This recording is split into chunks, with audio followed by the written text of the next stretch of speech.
Give me the login button, you dummy. There we go. I don't know if that was what the first thing people heard, but hello, we are live. This is behind the scenes of AV Rant.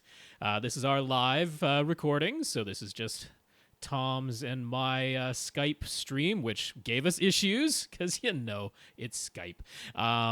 So yeah, if there's any screw ups, you're gonna see them because this is just being broadcast live. There is a cleaned up version that goes up on Thursday that for certain has the audio cleaned up, and I put timestamps in the description, the text description for the cleaned up video, so you can jump around. It's more convenient than this. I was vamping because Tom was looking things up, but it looks like he's done. I'm done. There's nothing to add there. All right, you can start. Hold on a second.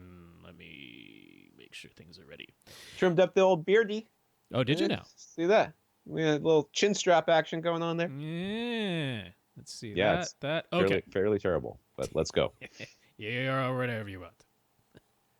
That wasn't English. That must have been Canadian. Blah, blah, blah. Welcome to another edition of AV Rant. I'm Tom Andry, and I'm here with Rob H. This is AV Rant. It's your home theater and AV questions answered. Tom was just regaling me with the tale of trimming his beard, so he's looking dapper, folks. You got to come over to YouTube. I am definitely not looking dapper. That is not the word I would describe. That is it. At this point, it's a war of attrition with this hair on my face. You people with long beards that wear them, why? What is so wrong with your face? And I don't mean this in a bad way, but what is so wrong with your face that you would suffer through the beard? It is the worst. I hate it.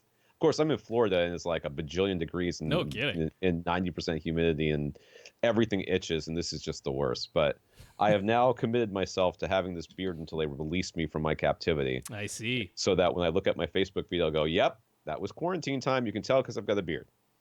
That could be a significant amount of time yet. So. The way things are going, yes, you're absolutely right. Man. So this is AV Rant, the podcast that answers your home theater and AV questions. Get your questions answered. All you have to do is ask. You ask by emailing us a question at avrant.com. You go to www.facebook. Is that what I was going to say? You go to avrant.com and leave us a comment there. Facebook.com/AVRant Podcast, YouTube.com/AVRant for our videos. And contact us directly, Rob at AVRant.com. His Twitter's at First Reflect. I'm Tom at AVRant.com. My Twitter's at AVRant_Tom. So, here we are.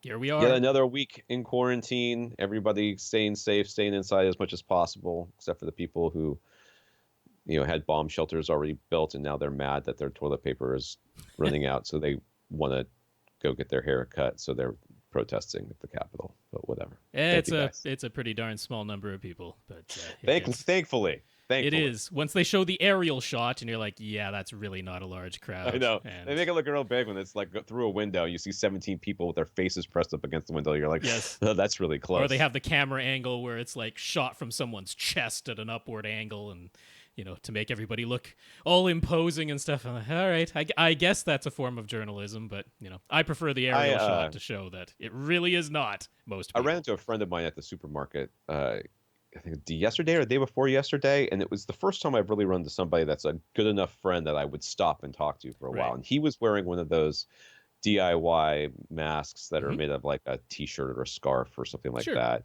And it was very thick. And I was wearing one that my wife bought from a friend that's, sewn, handmade. It's fine, whatever. It's really whatever. But so we stopped and said hi to each other at the supermarket and near the deli section, where people were ordering sandwiches and stuff. And I swear, first of all, it was the strangest thing because we couldn't hear each other because we're talking through these stupid masks. It's muffled. And I'm thinking to myself, boy, these Marvel movies make it seem like this is real easy. This is not that easy. Right, so we keep getting closer, trying to hear each other, and these people are watching us. Like everybody's around us, just watching us slowly get closer, trying to hear each other. Like, is that 6 feet? I think it's less than 6. I think they're getting too close. Everybody's watching us talk to each other. Like, somebody is interacting with somebody that they know, like in the wild, not through Zoom or Skype or FaceTime. How is this what life is going to be? I'm like, okay. I basically just said, listen, I gotta go. I gotta go. Yep. And I called them from the car. I'm like, that was the most bizarre thing. Yeah, that's actually, ever that's the happened best to way me. to talk to each other through the phone. That actually, it just reminded me. I'm like, I missed the Twitter account Muffled Bane. I'm like, how he should come back. If You ever should there come was a back. time for the Twitter account Muffled Bane, now is the time. It just reminded me of that. All right, we want to thank our listeners of the week. If you want to support this podcast in some way, one of the ways you can do that financially is going to avrant.com and clicking on the Buy Us a Cup of Coffee link, where you can give us a PayPal donation, or you can go to patreon.com/AVRant Podcast and sign up for our Patreon account, which allows you for a monthly subscription, like ongoing support for the podcast, a minimum of $1 a month they'll take from you and give to us, most of it to us, and keep a little bit for themselves. So we want to thank our 112 patrons over at patreon.com. Thank you, ladies and gentlemen. For sure. That is patreon.com/AVRant Podcast for anyone who'd like to sign up. It's an automatic monthly donation, a voluntary subscription. You could think of it like that. 112 patrons over there. Thank you so much for the support. And I'll say a small little apology here because going through, I kind of spread out going through filling in the topic list this week. My concentration level is not at where I can just dedicate like 3 solid hours. I'm like, nope, this is going to come in drips and drabs of like half an hour, 45 minutes. So as far as names of people, if they mentioned they were patrons and folks who are continuing to express their gratitude for us doing the podcast, I did a crummy job. I didn't write down names. I just lost track of it, and I apologize for that, but big thank you to everyone who continues to listen and express their gratitude and stick with us on Patreon and all the rest of it. It's hugely appreciated. I'm sorry I didn't have individual names to say. That's all right. I'm sure. Just send to us again. Absolutely. We won't be offended. Absolutely. We won't be offended. No, It's no, fine. no. And I hope folks can kind of understand where it's coming from on my end as far as that went. So yes, It's just fun. there we are. It kind of reminds about repeating yourself. One of the things I found that with a lot of people that are friends of mine that that I'm talking to them and we're having the same conversations over and over and over again. It's all about the coronavirus or what's going on in their lives or whatever, but it's the same conversation. It's almost like word for word. I'm like, dude, I've only talked to you once a week for the last month, and every time we've talked, we've had the same conversation. Like, you have told me this exact story 4 weeks in a row.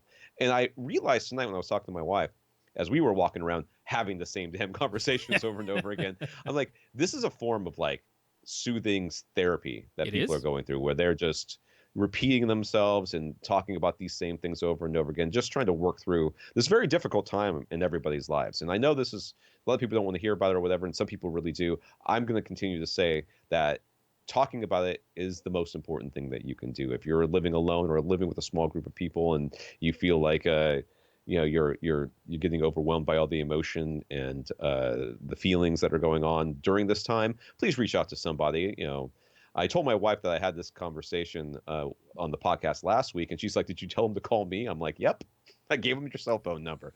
So yeah, don't call my wife, because that's who I'm talking to. You talk to somebody else. You get your own wives. Well, actually, I should say a thank you there. I had a couple of people on Twitter and Tom as well offer, if I need to talk to anybody, people are being very kind and reaching out and saying that they're there and willing to talk to me. So that is very much appreciated on my end. I know my brain is definitely working on things in the background that I'm not consciously aware of, because 2 nights in a row, like I normally do have dreams, but not like the dreams I had for a couple of nights in a row, which like they weren't particularly stress dreams. In fact, they were like highly creative dreams where I like dreamt I had like made and written entire movies and stuff. But like, you remember Inception, the whole like this amount of time is passing in a dream, but it's a much shorter amount of time in the real world. I had one where I know, because I woke up and looked at my phone. I'm like, oh, I can go back to sleep for another couple hours.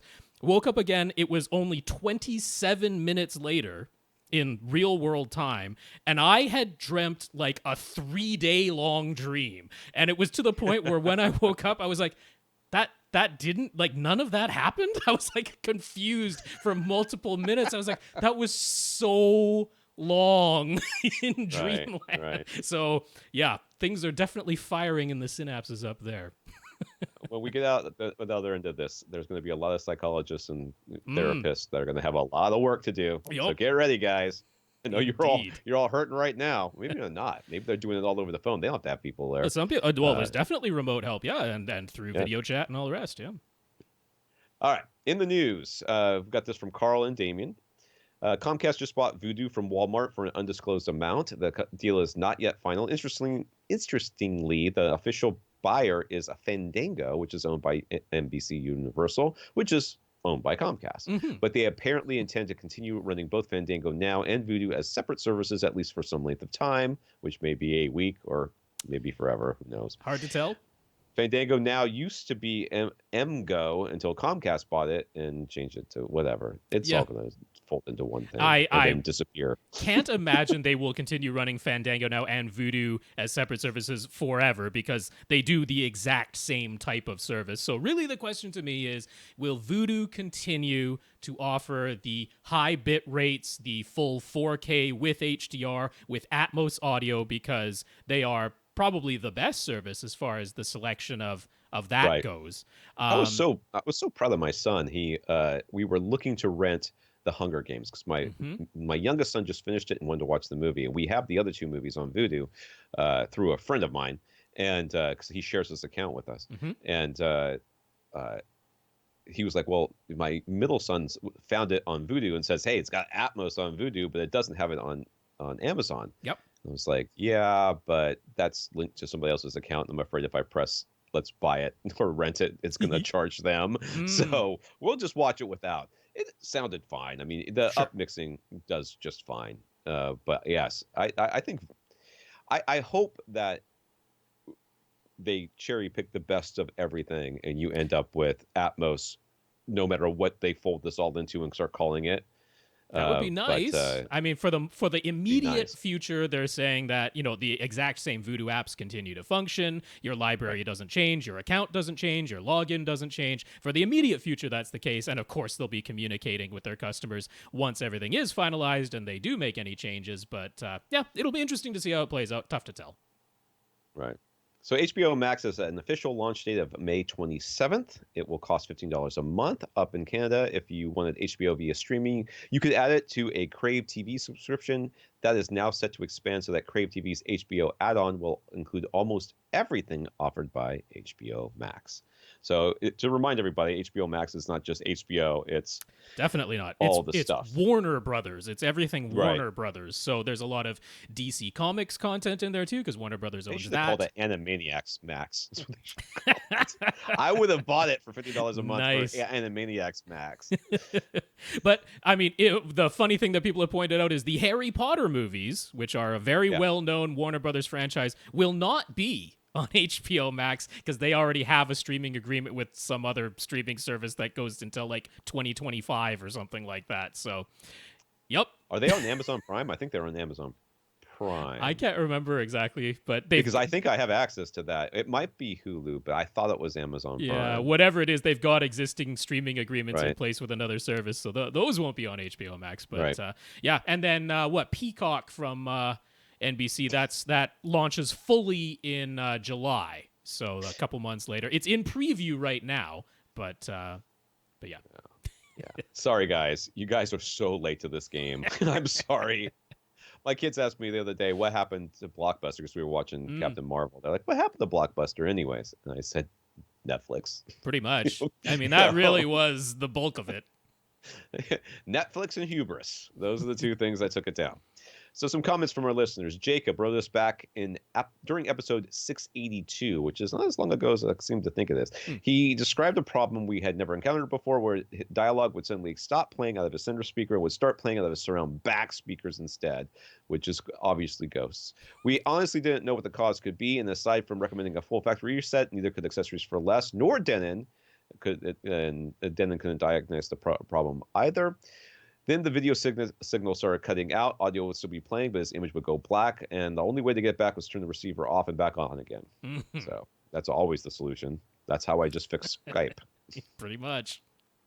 So that was enough to push him over the edge to buy a new receiver. He went with a Denon X3500H, and he wanted to mention that he found the website ZK Electronics very helpful, as they let you select two products to compare side by side with their relative strengths and weaknesses clearly listed.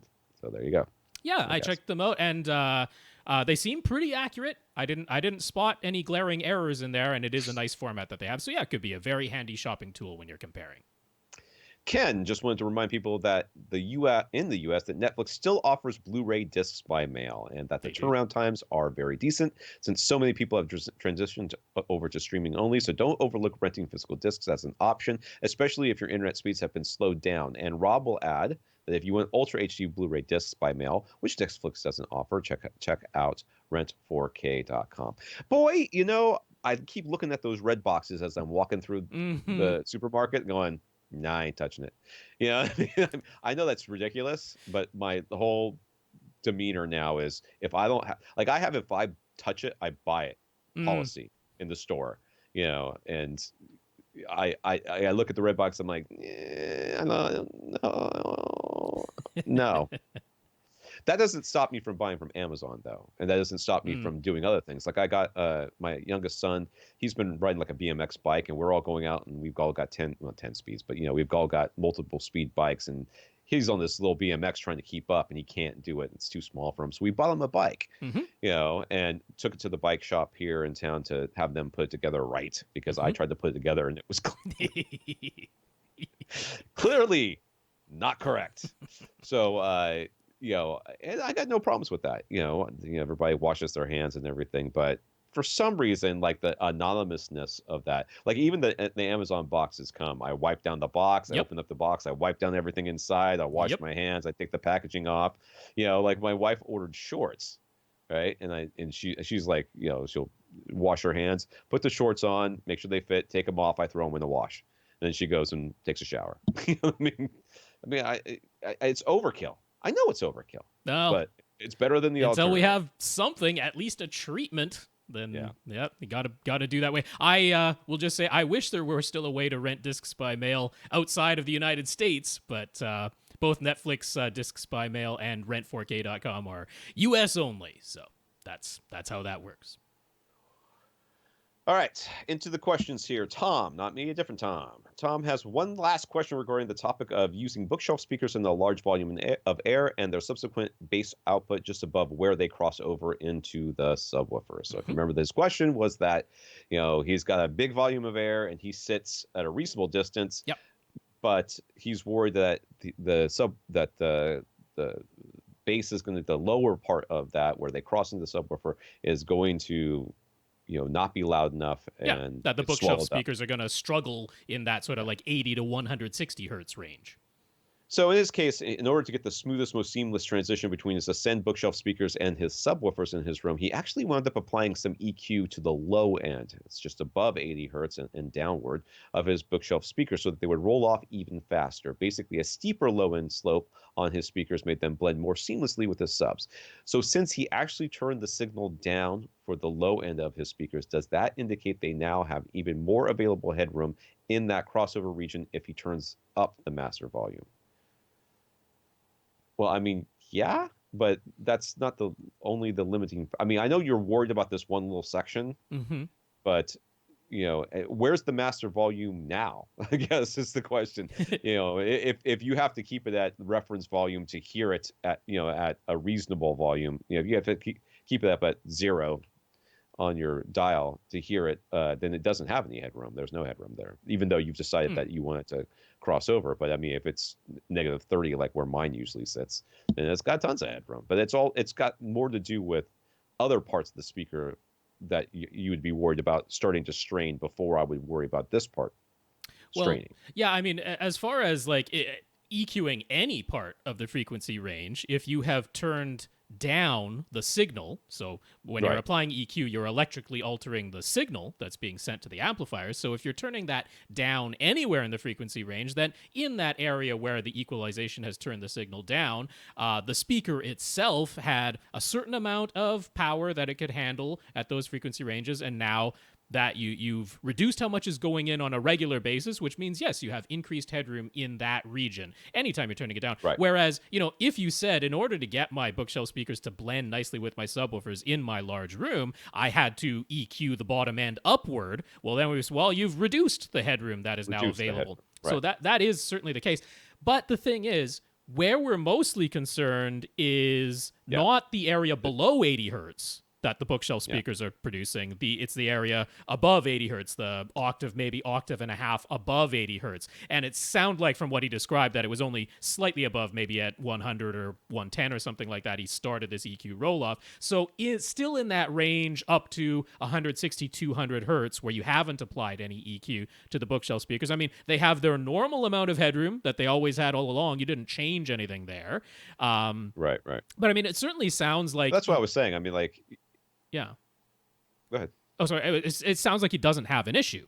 As far as what's going on in his room, he's not having to boost heavily, say 200 hertz on down, in order to get it to blend and sound okay in his room.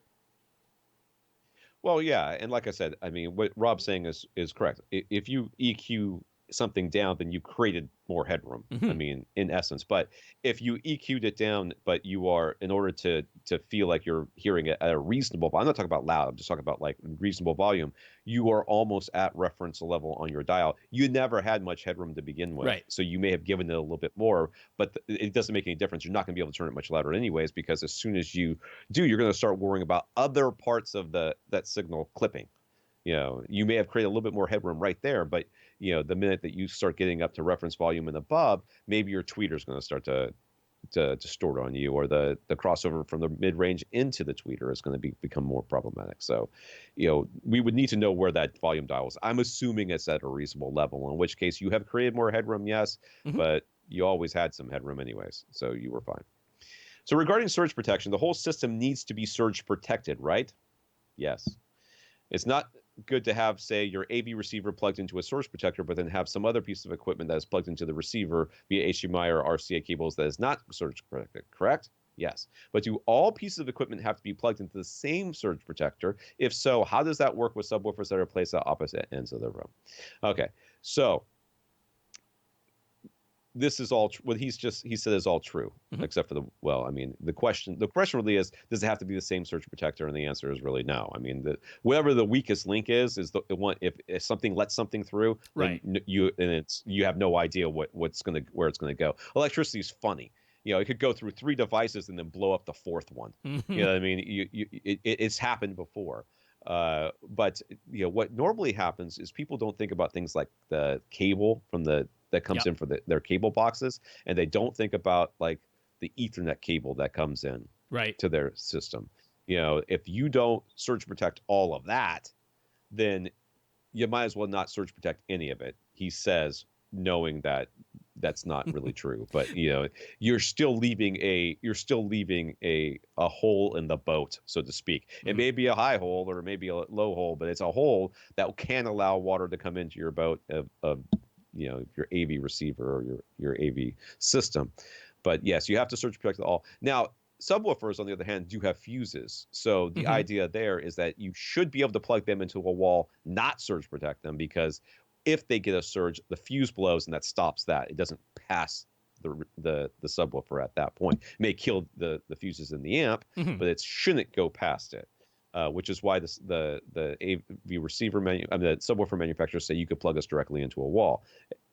Everything else, except for some amps, they're going to tell you should surge protect it. But yeah, if you simplify down to just 2 devices, you have a receiver at one end of the room and a subwoofer at the other end of the room, and the only thing connecting the subwoofer and the receiver to each other is one RCA cable. Then if the AV receiver is on a surge protector at that end of the room and the subwoofer is on a different surge protector, but it is on a surge protector at the opposite end of the room, then the system is surge protected. If the surge comes in through either outlet, it will have to get past the surge protector on either end before it gets into the device. If it does get through there, then it can go right through that RCA cable to the other device, but the idea is that it has to go through the surge protector first. They don't have to be plugged into the exact same surge protecting unit. Where some of that comes up is if you're getting ground loop hums, which essentially means your outlets were not really properly wired. The grounding wire was not properly run back to the panel. All grounding wires throughout your entire residence should all share the exact same grounding screw back at your electrical panel. That is correct wiring, but some people get lazy and they leave that ground wire hanging, or they just connect it to a pipe that's nearby or something like that, and that can end up leading to ground loops. So that's more where plugging into different outlets comes into play. But for surge protection, if the devices are separately surge protected, they're still surge protected. Grinder. As we discussed last week, the left side of Grinder's theater is open to another section of his basement. Visually, he closes off with a curtain, but there's no physical wall there. So does it make sense to only put absorption panels on his right? Or should he also put freestanding panels to the left to match? And if this is the case, the thicker the better, specifically for the sidewall treatments next to his front, left, and right speakers. Okay, so first of all, he's got a big stack of pillows on the left anyway. He so does. I kind of feel like you kind of already got some absorption going on over there, Haas. But so honestly, what you're really trying, the problem here is that on your left, you've got blank air. Mm-hmm. So your first reflection point from there is like in the other room someplace, and maybe doesn't even bounce back to your ear at all. I mean, it does at least eventually. not the right, that first reflection point. The problem you have is on your left, your right, you have a definite first reflection point that will reflect sound directly to your ear, and the left does not have that. In essence, it doesn't have it at all. So what you need to do to kind of balance it out is put as much as you can on the right to try to basically mimic the nothingness that's on the left, to try to absorb all of that. And to directly answer, you don't really need freestanding panels on the left. It's not going to do anything effectively different than just the open cavity of air that's already there. Yeah. Now, if you wanted to put some more panels on the walls in that other room, that's great. That's fine. But yeah, specifically putting that one there to catch that first reflection point is not, well, it's not possible. I mean, it doesn't exist. It's not needed on the left. Okay. The curtains all around his front and side walls are blackout curtains. Air cannot easily move through them. So do acoustic panels need to be in front of his curtains? Would having his blackout curtains on top of the absorption panels be severely detrimental? So this is an interesting question, because the answer is really they shouldn't. In order for the panels to perform optimally, you should not have anything in front of them that is going to block the sound in any way. They should be acoustically transparent that goes through there. Now, depending on what your panels are really doing, that first reflection point, for sure, you don't want to have a blackout curtain on top of that one. Yeah, it's a little bit frequency dependent, because if it's bass the lower trapping, frequencies aren't going to care. Yeah. Right. Bass trapping is going to go right around your curtains, and it's going to act as though the curtains aren't there whatsoever. So covering up your bass traps with curtains in front of them, I wouldn't have a second thought about that. But when it's specifically for a first reflection point on your sidewall, there we're trying to catch mid-range and higher frequencies. And having that curtain there is basically like whatever the curtain was doing, you put the panel behind it, and the high frequencies are like, well, I'm still just acting like it's the curtain. I don't even really know there's a panel there. So for that which may end up being almost diffusion in that case. It may, because the ripples in the curtains are going to act sort of like a diffuser, but they will not allow the high end sounds, the high frequency sounds, to pass through and be absorbed. Whereas the bass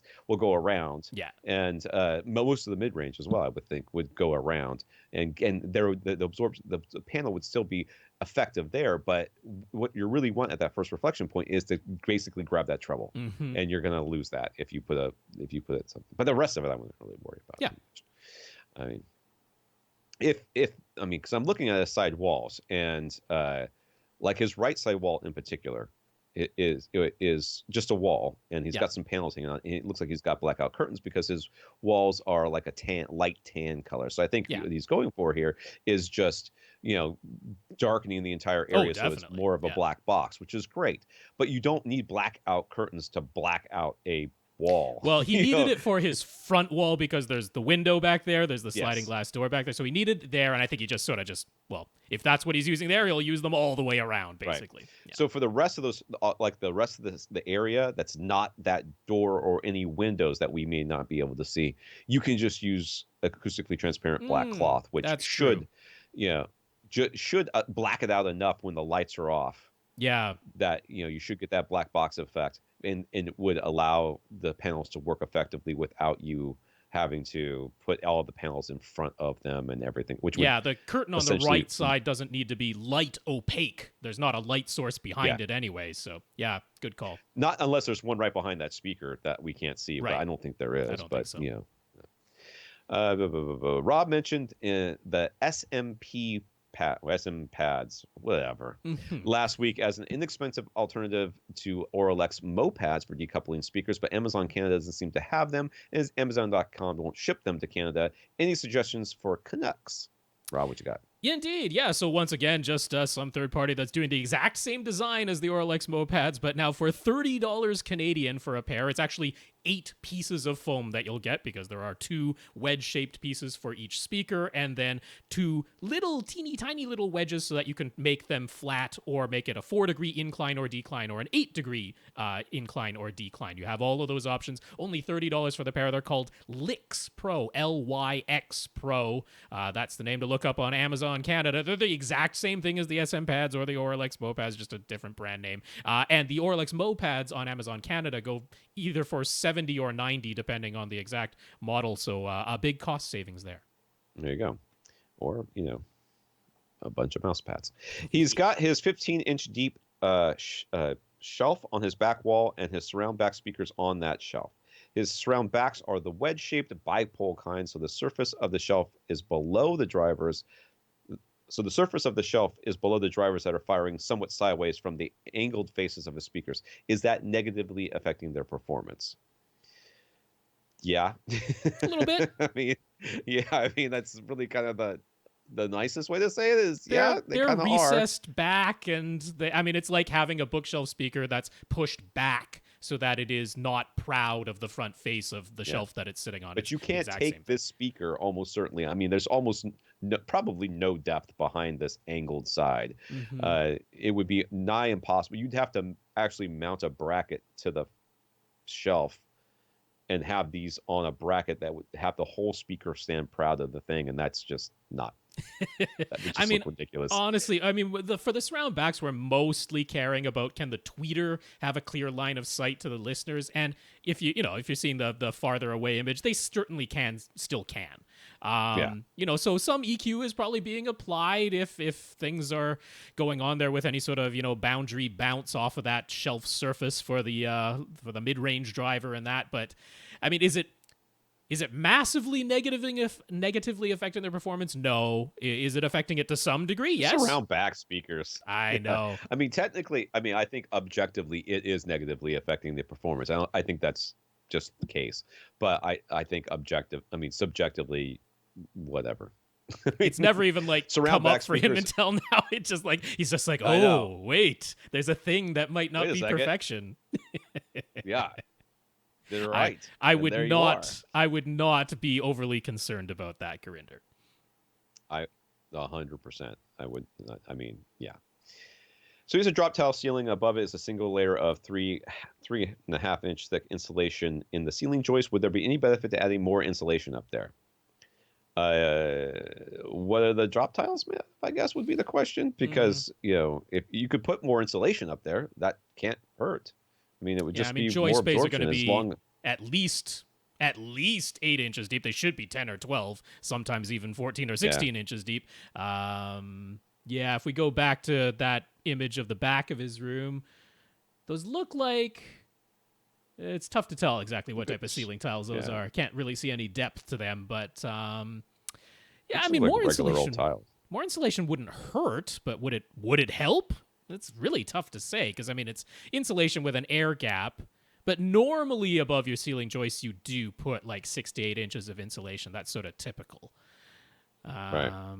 I mean, it doesn't have to be expensive. Get the cheapest darn insulation that doesn't have to be rock wool at all. It can be the pink stuff. It can be the white stuff that they put above garages. It all works the same. But a little bit more. It doesn't have to fill the whole joist bay, and some air gap is still what you normally want. But yeah, we usually do go for like 6 to 8 inches. That's typical. So he uses an acoustically transparent Illusion Vision screen. There's a window behind it, and he covers the window with blackout drapes. But if he pulls open the drapes, he can see right through his screen with the light coming through the window. He's just curious, do non-acoustically transparent screens let any light through? He assumes it would be far less, but are they completely opaque? Yes. Mine is. I can tell you that much, because I have mine in front of a window, but I had the same thought you did until I basically mounted it and went, turn the lights off. Let's see what we could see. Mm-hmm. Yeah, certainly It's ones that are opaque. like dual layer with a full black vinyl backing Yeah. in addition to the white front vinyl of the screen. Those are pretty, I mean, if they're not completely opaque, they're very close to completely opaque. I've Yeah. never seen any light come through mine, and I just have a silver ticket. Definitely nothing white like screen. this. I mean, this is kind of interesting. This is what happens if you put a light source right behind your acoustically transparent screen, and this is a woven Right. screen with a tight weave. But this shows you Right. why it's acoustically transparent. It's got holes. You think sound come through, but you think is going to stop light? That's right. Yes, wavelengths of light are a little bit shorter than wavelengths of sound. That would definitely be the case. A little bit. All right, Carl. Carl has a MacBook Pro. It looks like a 13-incher, and he wants to plug in 2 monitors. The MacBook has 2 USB-C ports, and he already owns a Belkin dock that plugs into one of those USB-C ports. And the Belkin dock has a single DisplayPort output on it. So what does he need in order to connect a second monitor? Should he get a DisplayPort splitter, or should he get something like the Monoprice Thunderbolt 3 dual DisplayPort dock to plug in the second USB-C port on his MacBook? I mean, I kind of thought you could just daisy chain monitors. Can't you just go from one monitor to the other and then the computer just knows somehow magically? I haven't seen that with like I don't know. DisplayPort out from monitor to monitor. So I mean, first of all, that Apple MacBook, both of its USB-C ports are Thunderbolt ports, which means you should actually be able to just plug a Thunderbolt to DisplayPort adapter cable directly into your second port on your MacBook, no dock needed, and connect a second display that way. You wouldn't want to use a splitter, because a splitter would just mean you have 2 mirrored monitors, and I don't imagine that's what he wants. I imagine he wants to extend his desktop so that he has more space, not just 2 identical monitors. That seems a little bit weird. So it's not a splitter that you want. The Monoprice dual DisplayPort dock that you mentioned, that would totally do the job if you need some other ports that are available on there. I don't know if it has all the ports necessary that you could replace your Belkin dock, or if the Belkin dock has some kind of ports that you absolutely need and wouldn't be replaced by this Monoprice dock. But if all you need is a second monitor connected, you don't even need a second dock. You should be able to just connect directly to that second Thunderbolt port on your MacBook. Thunderbolt to DisplayPort cable is all you need. I mean, I don't have any information. It just says MacBook Pro. Yeah, he didn't say what exact model. It could be 100 years old, in which case, who knows? But he did show the ports, and both of them had the little Thunderbolt symbol over the USB-C ports. That should be fine. Yeah. All right. Steven on Twitter. Steven downloaded the Dolby Atmos test tone MKV files that Rob uploaded and shared.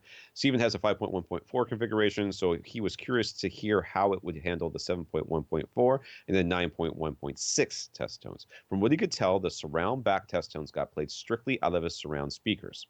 Makes sense. Mm-hmm. But his side surround test tones, got played as a mixture from the front and surround speakers, which made those sounds less discrete and sort of blur together. Is that intentional?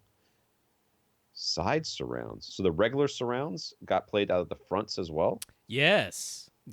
And this is doesn't sound right. This is an interesting thing. The reason this happens with these particular test tones, so these were taken off of Dolby's Atmos demo discs, which weren't even like for retail sale. You could get them at trade shows and stuff like that. But I just used Make MKV and got the MKV files off there and shared them with a link. I guess I'll post that again since we're mentioning it, so people don't have to go searching for it. Yeah, what's going on here is these test tones are objects only.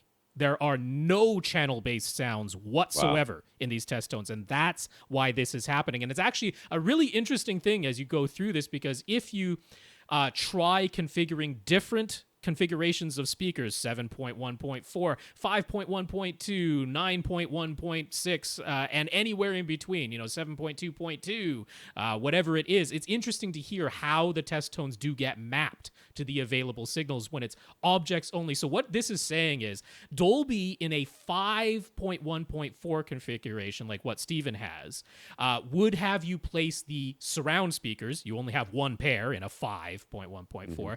They would have you position position those some ways behind you. They would have them at a 120 degree azimuth to the left and right from straight ahead center. Oh, right, so right, right. some right. distance behind you. So it makes complete sense that the surround back test tones in a 7.1.4 test tone thing would only come out of the surround speakers, because they're like, that's as far back as we can put sounds in your system, so that's the speakers we're going to play them out of. But the side surrounds, if it were channel based, they would come strictly out of your surround speakers. But in object based, it goes, well, we're expecting that your surround speakers are some distance behind you, so to try and make it sound like the sound is directly 90 degrees to your side, we're going to play a little bit of that sound out of your front speaker as well. And this reveals how our ability to stereo image does not work beside us, and it does not work above us. It will reveal that to you. It's exactly what you said, Stephen. So it's absolutely intentional, because it's objects only, and it's very revealing of how things are steered around. I mean, the fun one is like, if you have top middles and front heights, but then you play the 9.1.6 or any of the 0.4 ones where it's expecting you to have top rears, well, then it puts some sound into the top middles and some sound into your surround backs if you have them, because it's trying to which makes sense. move that sound above and behind you. So you get to see how that all works, and it's kind of fun. If you have a full setup, I mean, just go through your AV receivers amplifier configuration, your speaker configuration, and try changing that up to fewer speakers to see how that renderer starts mapping things down. Right. DK. So DK heard us both list all the equipment we use, and neither of us uses an external audio DAC, correct? He couldn't that be is more correct. Literally couldn't be more correct. That never has an external audio DAC graced my home theater, and as long as I live, I can never imagine a scenario in which an external audio DAC would make its way in here. I mean, and not be shooed away. I do own a portable player from FiO, which technically I have could. External DACs. Yeah, it I have could external be. DACs, but those are connected to my computer. Yes. For really reasons of amplification and not for anything having to do with the DAC. The DAC happened to come along with the amps. But whatevs. So he's been watching several YouTube videos about external audio DACs lately. Some of them are about products costing 4 figures or more, and their claims about how much they improve the sound quality remind him a lot of some of the claims that are made about super expensive cables. He doesn't buy into all that. Good. Continue along those thought lines, my good friend, because that is definitely where you want to be. But some of the videos get quite technical, and they use words like quantum. I put that part in there. They say quantum and X-quantum. Next, whatever. And they talk about bit depths, sampling rates, clock accuracy, and in particular, jitter. Not jitter. Please. Can someone save us from the jitter? They can be quite convincing. But Dave has followed AVRant since the Dina days, and he doesn't recall us ever recommending that someone buy an external audio DAC to improve the sound of their system. No. So what is our stance? Is jitter really a thing? Technically, yes. Jitter is actually an actual thing that exists in the real world, can be made. You can reproduce it. Yup. It exists. Yup. It is a thing. It can be measured. It can be objectively shown to exist. To explain what it is, there's something that is outputting an audio signal, and it's doing so at a certain rate. So there's a clock attached to that. It's saying, here is the rate at which I am outputting this signal. Then there is a device that is receiving that signal, and it too has a clock. And that clock has to say, well, I know exactly when to look for each pulse in this signal, because our two clocks are supposed to be running at the same speed. Well, we all know it's possible for two clocks to have slightly different... They're supposed to be the same, but they're not exactly the same. And when that happens, you get this thing called jitter in a digital signal, where the sending device and the receiving device are not perfectly in sync with their clocks, and they should be. Now, there's all kinds of ways to get around that. We had things where we had a separate cable going between the two devices, which was just to sync the clocks. Now we have asynchronous clocks, where it doesn't matter because the things are set as packetized things down a USB cable or something like that, and you don't have to have the clock synchronized, or you have single clock where it's only coming from one side. And mostly we now just have clock speeds that are so extraordinarily faster than the audio signal coming in that it really doesn't matter if they're synchronized. But in the early days of digital audio, where the clocks could barely keep up, There was legitimately jitter between devices when the clocks weren't perfectly synced. So it can exist. It's really not something you have to worry about these days. I'll let you talk about DAX because I've got more to say on it too after. So back in the day when when we were first getting like really high end SACD players and DVDAs and stuff like that, we were talking about getting higher fidelity pieces of equipment and that sort of thing. Jitter was a thing. I mean, and it wasn't something that I ever experienced in my own system, but I would go to trade shows and they would reproduce it. They're like, okay, they take two devices, they hook them together, and they do some funky stuff to make them go out of the clocks out of sync, and you go, oh yeah, man, that's awful. Yes. I mean, but it's also completely unmistakable. It's not like, ooh, I think it might have some jitter in there. It's not lifting a veil. Yeah. No. Yeah. Oh my. Ooh, I think that boy has some jitter on his face. Somebody should wipe it off. No, it's like like when I'm talking, you're online. I mean, since we're all talking online these days, and like the signal gets all weird, and all of a sudden we go, and they get their voice starts to stutter, garble, and come back, and then it comes back. Yeah. Jitter. Yeah. Okay, that is jitter. Think you would recognize that isn't actually jitter, but it's that type of. Sounds like. It's that type of very obvious. You would not mistake it. It's not a subtle error. Right. You would. It's completely unsubtle. So when the people are like, I'm going to pay 4 figures to get an external DAC to make sure I don't get the jitters. Right. Well, I mean, again, to be clear, these days with such extraordinarily high clock speeds, like there is actually jitter. Like you can measure it. You can display that there is jitter going on. It's just it doesn't matter because everything is being oversampled to such a rate that it's completely inconsequential to the final sound. You can error correct it all day long. You've got oodles and oodles of data to do that. What's most important here, DK, is that when we're talking about an external DAC as a device that you can purchase, it is not just a DAC. So DAC stands for digital to audio converter, digital to analog converter. Sorry. That is not the only function that a device that you purchase that says this is an external DAC is performing.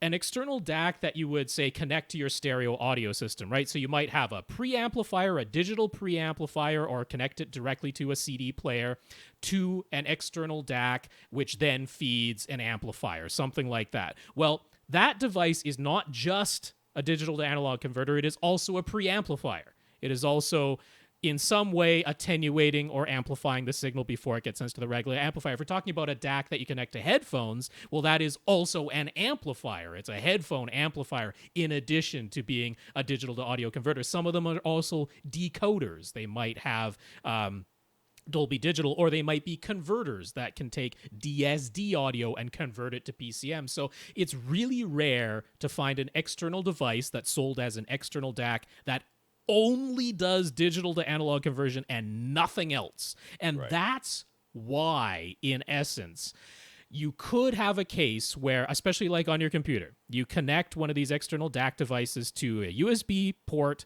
and you connect your headphones to that, and you are not mistaken when you go, this actually legitimately sounds different than the headphone jack that's built into my computer. Right. Like that can be a real difference. Now, was it the digital to analog conversion that made that difference in sound, or was it the amplification, the preamplification, sometimes equalization that's applied, sometimes format conversion that's applied? Was it any of those things? And the answer is always yes. It was something other than just the digital analog conversion. Always point towards the amplification. Yes. It's almost always the amplification. And the reason I said that I do have DACs in my house and they are connected to my computer is for that exact reason. When I plug in my headphones directly into the headphone amp or headphone jack of my computer or my laptop or whatever, there's a certain level of noise that are there, especially with my higher fidelity headphones. Some of them cannot drive the headphones as well as they need to be driven.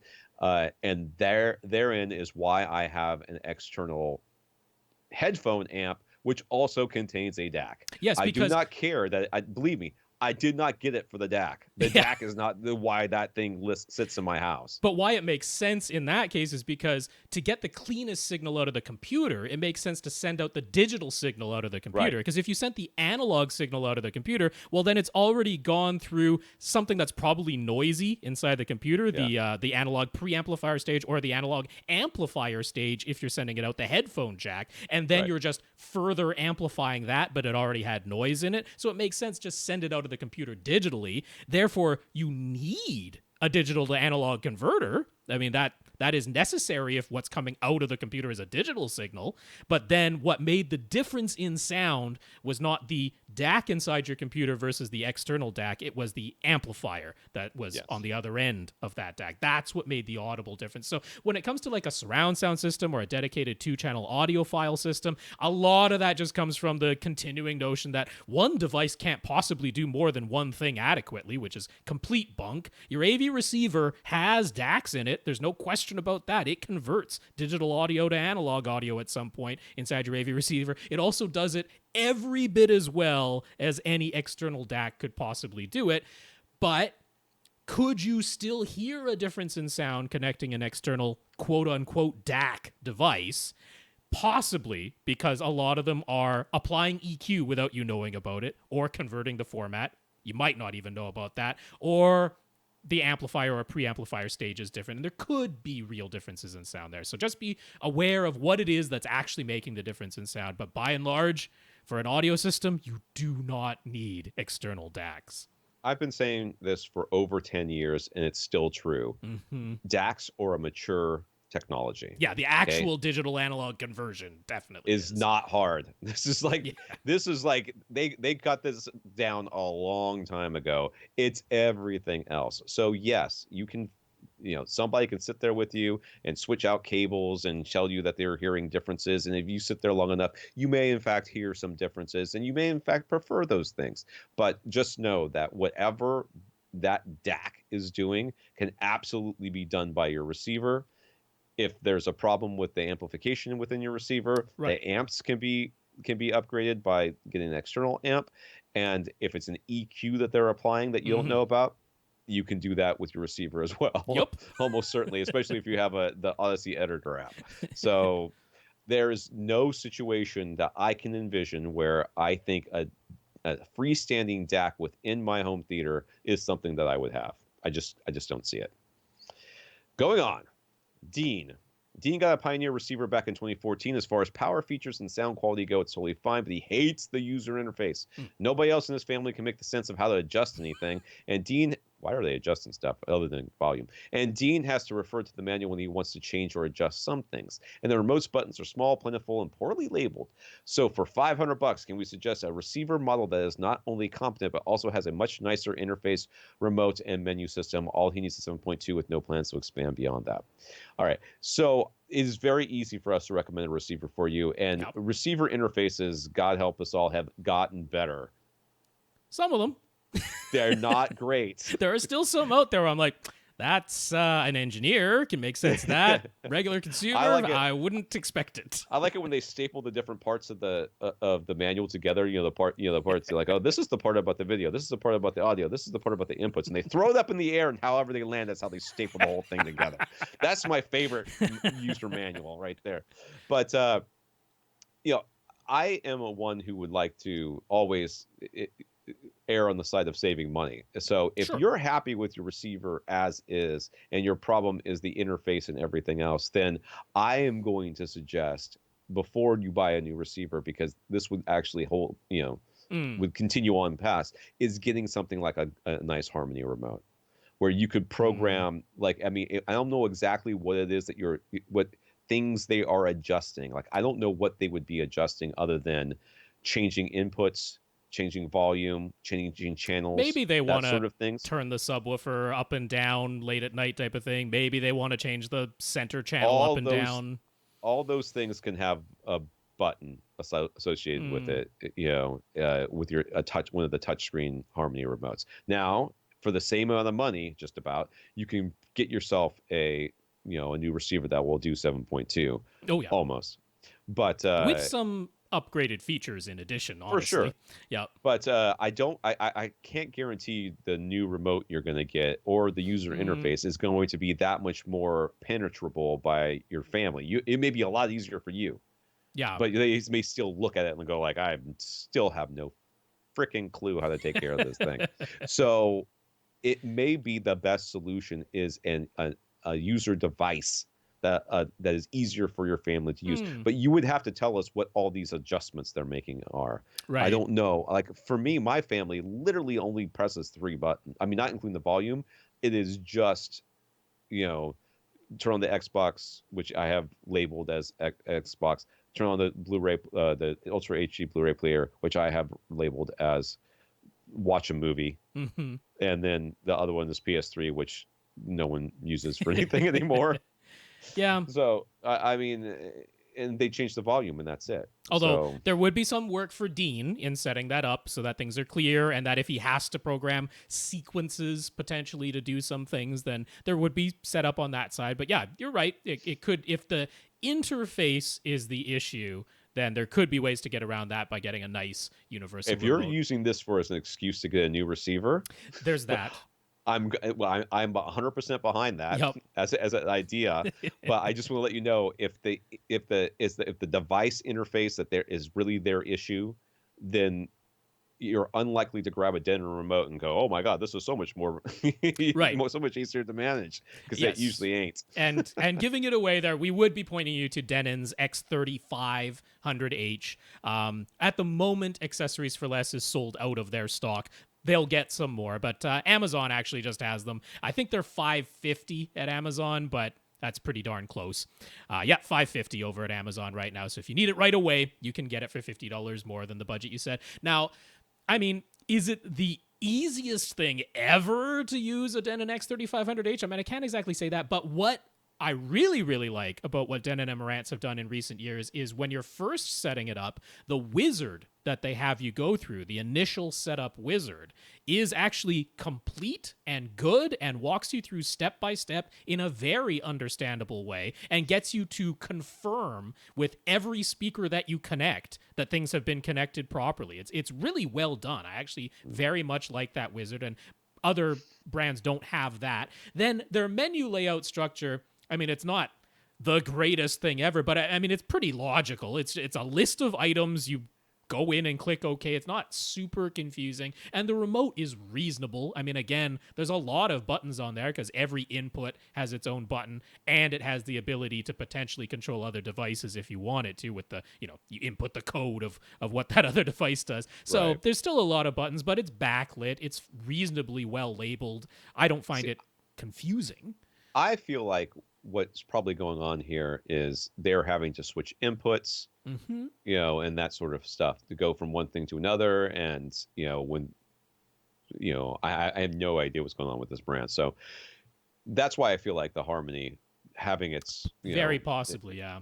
could be the solution here. But you let us know what you end up doing. You could also do both. You could. You could just say that. Say the Not new for remote. $500 though. Not for $500, but the remote came with the new receiver, and it's a totally different box by a totally different company. But yes, it was packaged together. Ian is planning on getting an acoustically transparent Seymour AV projection screen. Naturally, with his front speakers behind the screen, that will mean he has some distance between the screen and his physical front wall. So how much light will pass through the screen and end up being visible as it illuminates that physical front wall? Well, we saw what happens if you have a full-on window behind your screen. Yeah. There's an image of what Grinder's is. But we're talking about the projector hits the front of the screen. Some light does go through the acoustically transparent screen. It does hit the wall that's behind the acoustically transparent screen. If that is a white, glossy wall, then, yep, some of the light will come on back through. And it will actually wash out your image a little bit. Now, Seymour does give you the option of getting a second layer to the screen. It's a black backing layer, also acoustically transparent, so it's by no means opaque, but it does help to block a little bit extra light. But I would say with an acoustically transparent screen, it's a nice thing to at least paint the wall that's behind the screen matte. Right. If you can paint it matte black, great, because that's not going to reflect any light back. Or if you can hang a nice, dark black curtain back there, great. That's not going to reflect light back. Yeah, that's probably easier. Well, I mean, that would be the easiest thing to do is just take a curtain across the entire front wall, acoustically transparent curtain, across that entire area maybe.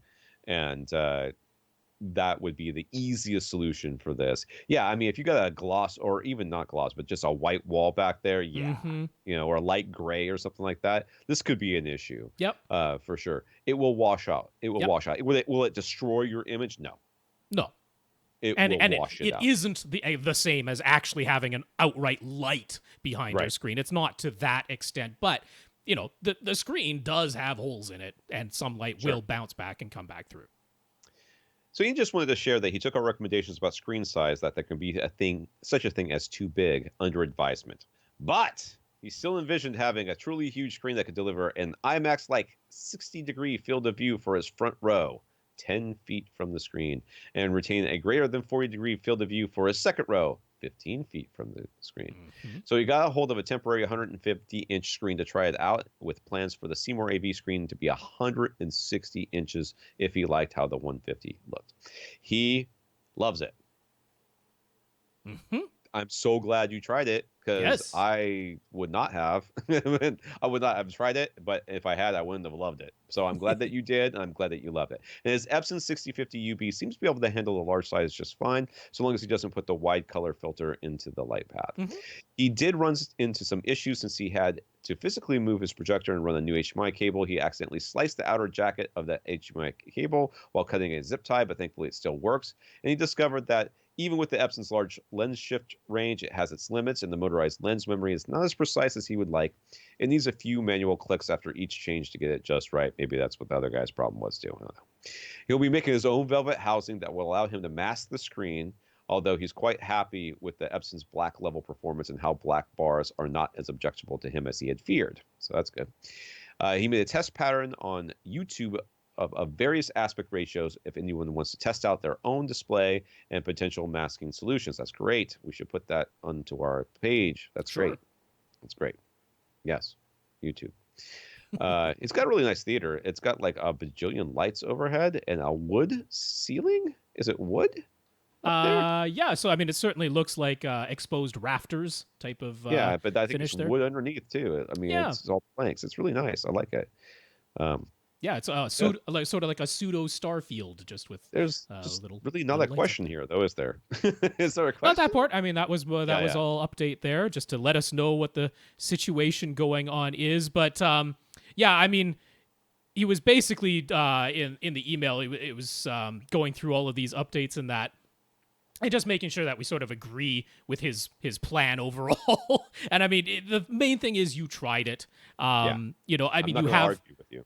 You have the projector there now, and so you have the ability actually to just overshoot now and make sure that 160 is really, really what you want. Wanted to confirm that the light output is going to be okay, and like you say, as long as you keep the wide color filter out of the pack, because that does reduce the light by it's about 35 to 40%. It's significant. Decrease in light. So, HDR is not going to look significantly different from SDR. They're going to be about the same number of nits, whether you're watching SDR or HDR. So don't expect to see a big difference there. But there's when you want to go to this type of size. Definitely pushing this projector to its limits. Oh, yeah. This size, for sure. But at the same time, I mean, what else is going to give you this type of size at this type of price? So nothing. The value is absolutely there. It looks as though he actually does make use of his second row. That's where he actually took the pictures from. The angle that we're seeing it is from his second row, and it does look really nice. I would like that type of viewing angle. I would probably sit in your second row, not in your front row. I would find your front row too large. So yeah. I think you're in pretty good shape there. And the idea of making your own sort of velvet masking, I mean, you're going to be getting up and down to change that as you please, but certainly that makes more sense cost-wise than going for like four-way motorized masking or something. Right, and you can see, too, how, I mean, I hate to call it a budget projector, but for Oh, yeah. what he's trying to do, it is sort of a budget projector to have the motorized lens shift be dead on every time. That just Right. costs a lot of money to get that technology to work that right that every single time. So you're going to have to live with a little bit of, oh, it's not quite right. Let me click it over once or twice. That's great. It looks like he's got a fantastic theater. Enjoy your quarantine. Anthony on Twitter. Anthony got a Denon X3600H, and he's a bit confused by the amp assign setting. He's running a 5.2.2 configuration of speakers, and none of the amp assign options are exactly that. Furthermore, he got a 5-channel Emotiva A500 amp, and he doesn't know how to tell the Denon that he's using an external amp instead of the built-in amps for most of his speakers. Can we help him sort that out? Yeah, so I've got it's just yeah. Yeah. I've done it once when I did mine, right? So Mm-hmm. I seem to remember that going into like when you plug in the Odyssey mic, it'll give you like your speaker, it'll go through and like see what All speakers you right. have, and then it'll ask you questions about stuff. But I thought you could just plug everything in, go into speakers, and then tell it that you've got an amp assigned. There's like an amp Well, I think the part for it. confusion here is the wording, because it is the setting. It is called amp assign, and so Okay. immediately you're thinking in your head, okay, I'm trying to convey to my AV receiver what amplifiers I want to power what speakers. I mean, that makes sense conceptually in something called amp assign, but it isn't really what it is. What? What you really want to do Let's go is back. Let's go back to our who was looking for the good thing. Dean. Yeah, listen up, right. Dean. Listen up to how easy it is to control your Denon without a harmony. Go Yes, on, well, Rob. the X3600H, of course, can go all the way up to powering 9 speakers itself and processing 11 speakers total. At least the X3500H that we recommended to Dean tops out at 7 speakers max, and that's what he's using. So his shouldn't be too confusing on the amp assign, but for Anthony's it is, because Anthony is using 7 speakers, 5.2.2 configuration. He's using 7 speakers, but he has an AV receiver that has 9 amplifiers built in and the ability to process 11 speakers. So what the easiest way to think of this part of things is, how many speakers do I have? Because the amp assign is basically tied to the number of speakers. You'll have options in the X3600H for 11, 9, and then 7 plus zone 2. That's sort of the default, because it's got 9 amps built in, so it's going to use those extra 2 amps for something. Right. So you can say 7 speakers plus zone 2, or you could say 7 speakers plus bi-amplifying my fronts. Don't do that. You can also do like 7 speakers plus I think you can do like zone 2 mono and zone 3 mono, I think is like actually an option. But anyway, leave it at the default in this case, because what is important is telling your Denon X3600 that you have 7 speakers. Because if you tell it you have 9 or 11, it's going to try and process those, and then it's like, you don't actually have speakers there. I guess I'll turn those off. So what's even more confusing is when you're using an external amplifier, you don't actually have to tell it anything. The pre-outs that connect to that external amp are always active. Right. But it does matter how many speakers your AV receiver knows that you have, because it isn't going to make the second pair of height pre-outs active. It isn't going to make the 10th and 11th speaker pre-outs active when you tell it I only have 7 speakers. Those are the pre-outs that it's going to make active, the 7 speakers. So it is important to match the amplifier assign to the number of speakers that you actually have. Then feel free to connect an external amplifier to any of them, because all the pre-outs are always active. The one place where you do have to say which of my speakers is powered externally is if you say I have 11 speakers. Right. Because it only has 9 amps built in, and you have to tell it which 2 of my 11 speakers are definitely powered externally. And they only give you 2 options, either your front left rights or your whatever middles. rearmost overheads are. That could be top middles, top rears, or rear heights. Those are the only options. But you don't have that, Anthony. So just tell your receiver you have 7 speakers and you're good to go. So this is the first time adding an external amp to a receiver. Does it need to rerun Odyssey? Absolutely. Yes, you do. Yes.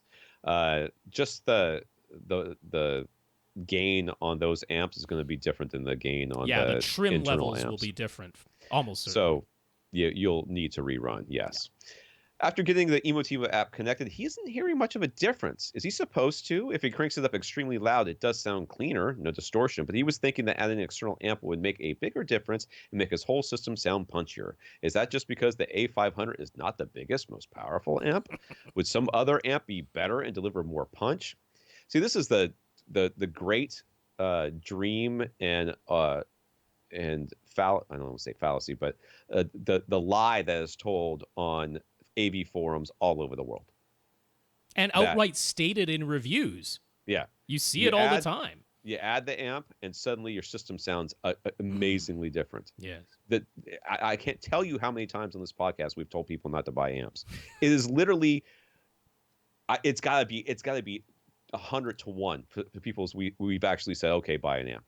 I mean, it's got to be at least 100 to 1, because we don't recommend amps very often, and that's because of this experience right here. This is why we don't recommend amps, because people expect that when you plug an amp in, suddenly your entire system is going to sound like it's a Ferrari revving. It's right? been amped up.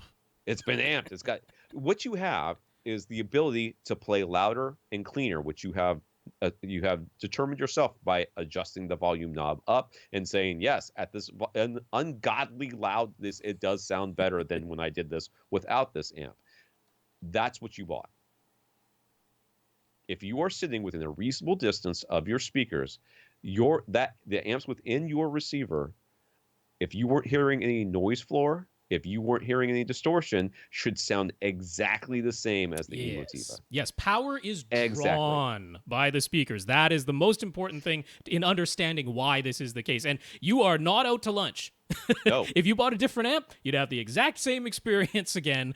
They sound the same until you get to the extremes. All right. Objectively, your X3600H, if all of the speakers, all 9, in fact, speakers that can be powered by the X3600, if all of them were being powered simultaneously, you've gone into the party mode where it's just recreating the same sound out of every speaker at the exact same time, it could deliver just shy of 40 watts per speaker continuously. Your X3600 could. Whereas the Emotiva can genuinely deliver a little bit north of 80 watts all the time. Now, that's going to be right about a 3 decibel difference.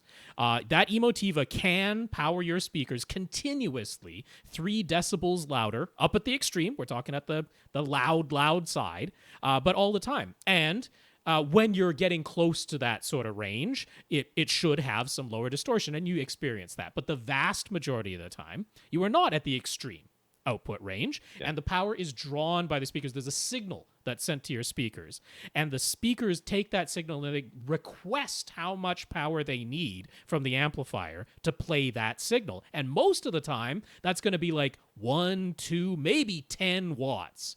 That's the vast majority of the time. You're in that type of range. And the X3600 and the Emotiva can both deliver 10 watts to all of your speakers all day long, no problem, well within its range of working properly. And at that point, they sound no different at all. I mean, it's in reviews, it's in trade magazines, on every forum. It's, you just hear this drilled into you over and over again. Oh, you get an amp, you got more headroom, and that's right. You have more headroom. Yep. You can turn it up louder. You got 3 decibels for sure, more headroom. But it just doesn't make the sound it shouldn't make the sound any different. What Rob said, what he alluded to, was that at the extremes, you can buy really expensive amps that you will plug in and go, this sounds different. This sounds punchier. This sounds more velvety. This sounds more, laid back. This sounds more bright. Yeah, this sounds EQ'd is what it sounds, because that's what the amp is doing. There can be that too. the amp is EQing it in some way. You know, some design that they have, that something they have done to the design is making it sound different. You'll sometimes get And that in like 2-channel integrated amplifiers because people will still swear by that. I need my 2-channel integrated amplifier for when I'm listening to 2-channel, and my separate surround sound receiver for when I'm listening to surround sound. And sometimes there's little extra hinky things going on in that integrated amp aside from just being a different amplifier. But yeah, it's only up at the extremes. The power is drawn by the speakers, and it'll be exactly the same if you switch to another. If you want punchier sound, turn the volume dial up. That's right. You know, if you want something that sounds different, just EQ it. That's true, just too. go into your Odyssey editor app and say, I want this to have more, I want everything that comes out of my receiver to have a little bit more punch in the bass than goose the bass. Yep. I want it to have a little bit more mid-range, goose the mid-range. I want it to be a little bit brighter, goose the treble. Yep. You can do that, but don't ask your amp to do it because your amp, that's not what it's made for. So that's not, you know, so I guess the answer to the question is no. Buying a bigger, better, more watts amp should do absolutely nothing for the sound if it's a well-designed amp. Yeah. I don't know where this leaves you with the amp you currently have, but you know what? Amps are like forever. They're fine. So enjoy. I like amps. Blake says 2 years ago, our advice helped him make the decision to buy an SVS PB 4000. Must have a big house. After loving that purchase, he bought 7 SVS speakers. He completed his media room about a year ago and has enjoyed this tremendously. So naturally, he wants to upgrade. His room is roughly 8,000 cubic feet in total and in a regular shape. We suggested to him previously that one sub in more or less the middle of his back wall and a second sub more or less in the middle of his front wall would likely deliver the best results, even though the subs wouldn't necessarily look centered within his home theater area. They'd be off to the right-hand side of the theater area, but more or less centered within the room as a whole. He bought one PP4000 to start and ended up more or less in the middle of his back wall next to his fridge. He is pleased with the bass, but would enjoy even better uniformity, so he tried placing the 10-inch acoustic research sub that he's owned since high school close to his seats, and if he's being honest, he can barely tell if it's turned on until it starts to distort and sound awful when things get loud, so he wants a proper matching sub. Thank God. Yup. Thank God that you weren't trying to convince us that this was a good idea, because I would just have to, the little hair I have left, I would have to start pulling out. So yes, that's right. So what he's got is essentially fairly, it's like an big open room. It's a regularly shaped, but if I remember correctly, and I should probably look at the pictures. There's like a central area. Then it's kind of like there's off to the back left, there's like a little bit of an L. Yeah, there's like a hallway back there, but then there's also an extra open space to the right of what is his theater area. So right. Yeah.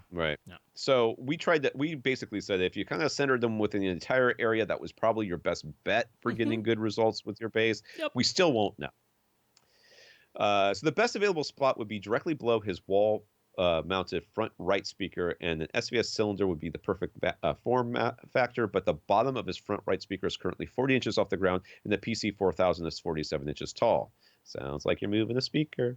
So could a PC2000 or PC2000 Pro work as a bonus? They'd also be less expensive. Or should he raise how high his front left right speakers are mounted on the wall to make his PC4000 fit? His PP4000 seems to have headroom still available. What do we say? 8,000 cubic feet. No. I want you to get the 4,000. I mean, if you said, could I get a 3,000? I'd be like, I guess. And they don't have a cylinder in the 3,000. So yeah, I guess. But yeah, the PC2000 is just going to get crushed by this room. It won't distort. I mean, it won't distort. It won't break. But it's never going to keep up with that PC4000. It's not going to help. It will be better than the sub that you currently have. Oh yes, it'll be better than the 10-incher, but it'll be up against its limits. But here's the thing. Yeah. Right now he has his front left right speakers nicely wall mounted, looks nice, and they're right side up. If you were to raise them 7-8 inches and turn them upside down so that the tweeters are towards the bottom, the height of the tweeters will be right about the same as where they are now. So you would effectively not change your imaging, your sound staging, because most of that comes from the highly directional stuff that's coming from the tweeters. So I would say raise your wall mounts and turn your speakers upside down, because they're bookshelf speakers and it's no problem to do that. The SVSs, they're not going to have a problem being turned upside down. Right. I actually have my side surround, so the satellite, the prime satellite speakers. I have my side ones all lying on their sides. Yeah. Because it puts the tweeter a little bit lower. Yep. And I saw no reason to put them upside down and just put them on the sides. I mean, the tweeter doesn't care, right? And just to get them a little bit lower and a little bit closer towards the where my couches are.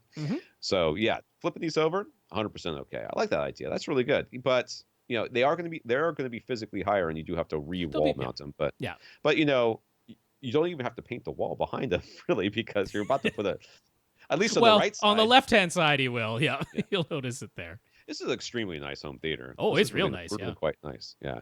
I always want to know, after you do this, that folding card table you've got in the back there with those little plastic chairs, how, could you put tape around where their feet are as you start the movie and then see where they end up at the end of the movie? Because I would love to know just the travel distance. Some 4000s can move some air. How far they go as you're moving around. So he likes to be able to use the SVS app, particularly if he wants to turn the bass down late at night. With a PC 4000 or a PC 2000 Pro, would it remain just as easy?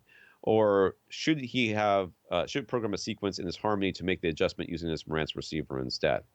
I mean, you could definitely do that. But not only that, in the Marantz, you don't even have to change the actual subwoofer trim level.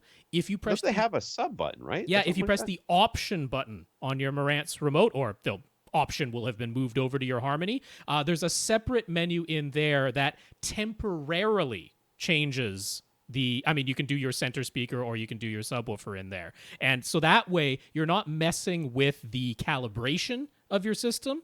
The actual trim levels for your speaker setup remains the same. Temporarily, you can just boost or cut the subwoofer or the center speaker output under the options section. I think that's actually easiest. You could do it through the SVS app, but you have to do one at a time. You can only control one subwoofer at a time. That you get a little drop-down menu when you have more than one SVS sub in the app, and you choose which sub you're controlling at that moment. So, I mean, it's not super difficult if that's still the way you want to do it, but it's not like one button press that does both subs together. Whereas on the Marantz, it could be. You just press option.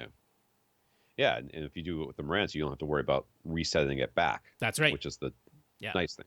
Yeah.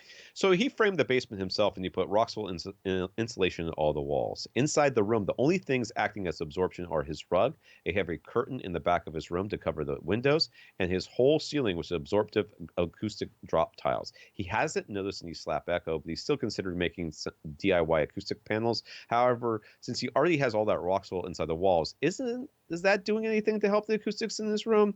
And if the Roxwool insulation needs to be exposed, could he potentially make holes in his walls so the Roxwool is exposed and then cover the holes with fabric? Don't do that second part. Oh my God, don't do it. Explain that when you're trying to sell the house. Woo, don't put holes in your walls. Don't. Well, okay, so if you were first of all, a Helmholtz resonator is a type of bass trap, which basically is some sort of frame, like a square or rectangular frame with plywood or some sort of membrane over the top with holes drilled in it. And what it does inside this insulation, and what it does is it resonates as the air goes through. And the holes determine the size of the holes, and the number of holes determine the size of the panel, determine what frequency it resonates at. So I figure if you start drilling holes in your wall,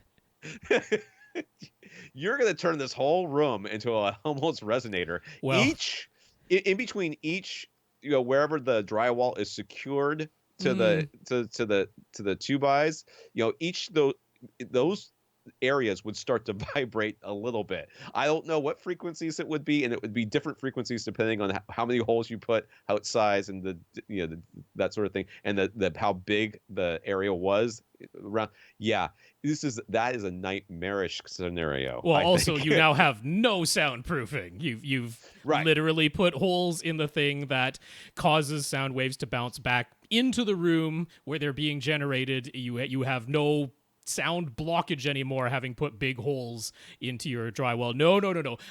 The insulation behind your drywall is not affecting the acoustics inside your room, other than helping it to be a little bit quieter, both inside and outside your theater. It's helping a little bit there, but that is to make sure that sound is not resonating in the cavities of your walls. That's what the insulation inside your walls is for, is to stop sound from resonating inside the cavities of your walls.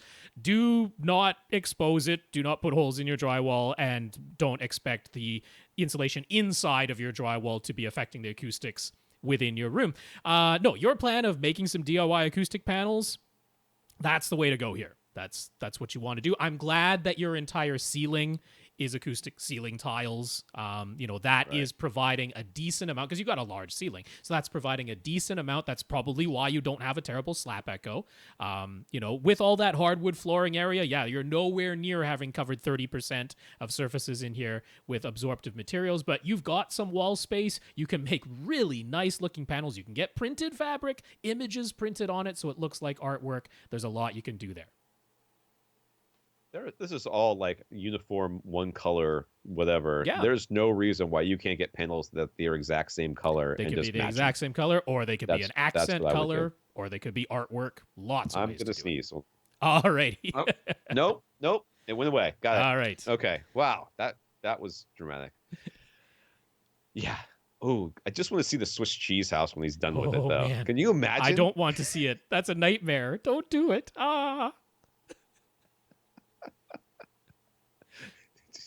I don't have a slap echo anymore, but every time this particular bass note hits, the entire room shakes, like the walls, everything. Andrew is having a new house built, and the plans include a room beneath his garage. It is almost like a bunker. Oh, that's appropriate for this day and time. Please don't fill it with toilet paper, as it is totally enclosed and separate from the rest of the house by 8 inches of concrete and steel construction with a steel door. Yes, it is not almost like a bunker. It is actually a bunker. You should call it the Bunker Theater. I think it's awesome. The bomb shelter, the bomb shelter in place, shelter in theater. That's what it's called. He figured he'd be able to completely pressurize this room without ever worrying about bothering the rest of the house. Hey, man, I don't know if that's necessarily the case. Yeah, but I mean, this is one of the really big misconceptions that concrete construction, cement foundation is somehow acoustically inert. It absolutely is not. And interestingly, because it's fairly homogeneous in its density, as concrete gets thicker and thicker and thicker, it doesn't really add additional sound isolation. Concrete and cement can move. They can vibrate. They are not inert and totally still. So do not dispense with the idea of still framing inside of this concrete structure and putting insulation into that framing and drywall, perhaps even 2 layers of dry. If you really want to be able to crank things in here and have nobody hear it outside, you can't completely forego all other soundproofing measures just because you have 8-inch thick concrete walls. So just be aware of that, and it's going to come up with what he wants to do next anyway. Yeah. Just because you've got thick walls doesn't mean that they don't transmit sound. I mean, that's what it really comes down to. So the plans for the room, the plans call for the room to be roughly 16 by 20 by 8, and that got him a bit concerned when he started reading about room ratios for acoustics. Are those concerns justified? You can't make the room larger, but you can make it in its interior dimensions smaller. Should he do so, even though he wants to install a full Atmos setup and he would like the room to be as large as the plans will allow? You're gonna, like Rob said, you're gonna end up putting some framing in here anyways. This idea of like the golden ratio and all that other stuff, we've talked about a number of times in this podcast, and even recently with people who are building from the ground up and they've got full reign to do whatever. Should you, what should my ratios be? What should my size be if I want to have 2 rows of seats and I want to make sure the acoustics are as good as possible?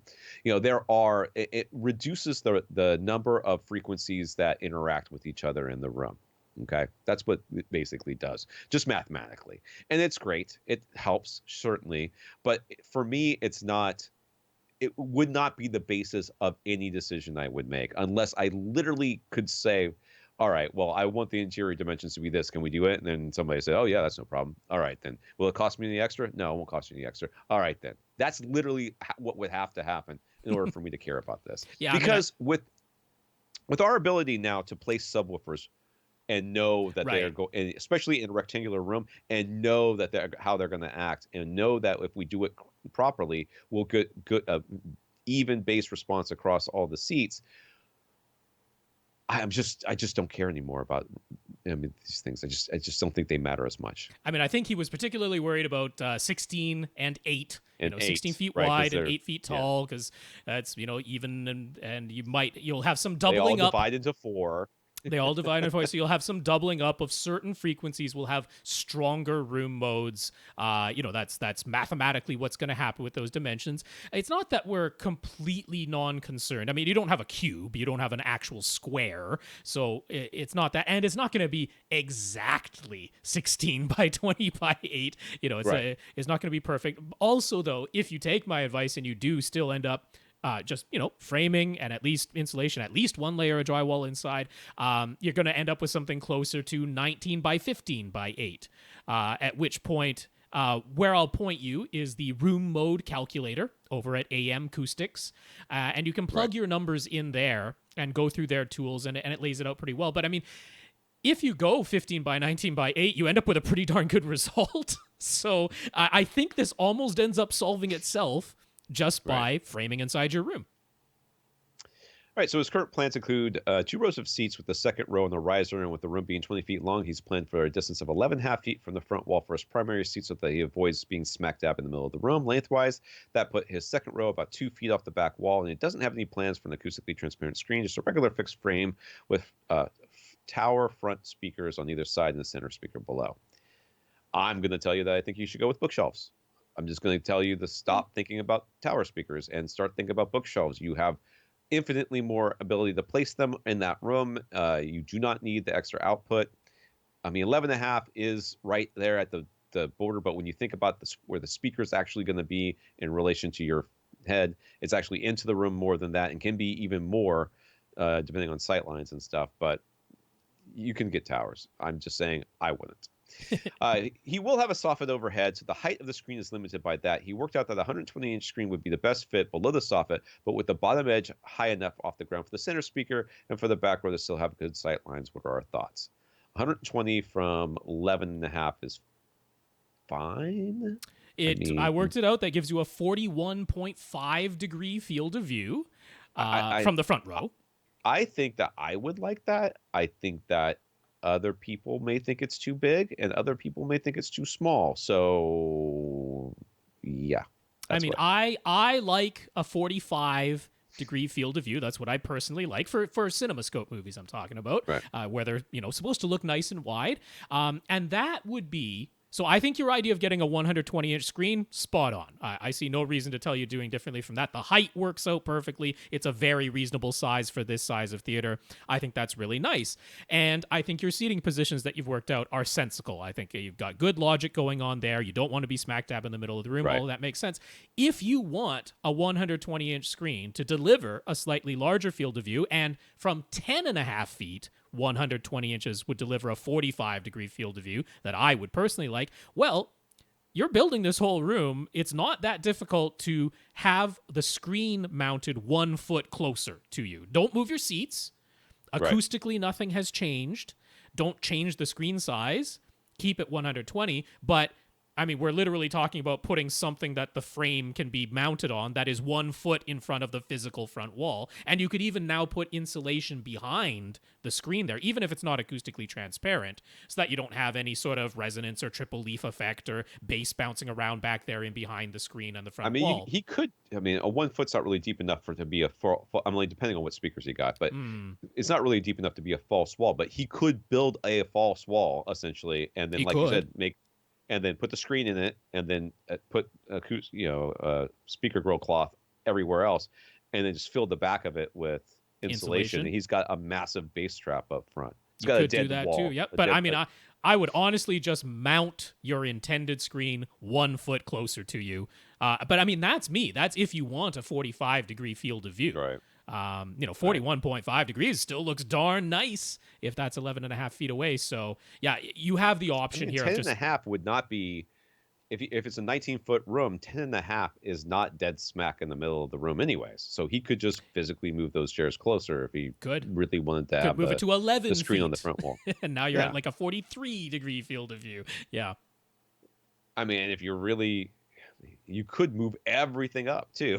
I mean, you could get a smaller screen, get a 100-inch screen, right? Move everything, move the seats in front of the center.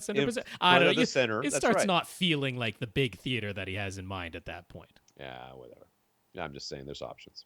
Matthew bought a new house and he's having the basement finished, including a dedicated home theater room. It's a bit smaller than he was hoping for, but it can be fully enclosed. Finishing height will be 7 feet 9 inches. The shorter length will be just shy of 17 feet, and the longer dimension will be 8 feet 8 inches. There's also a bump 18 feet, out 8 inches.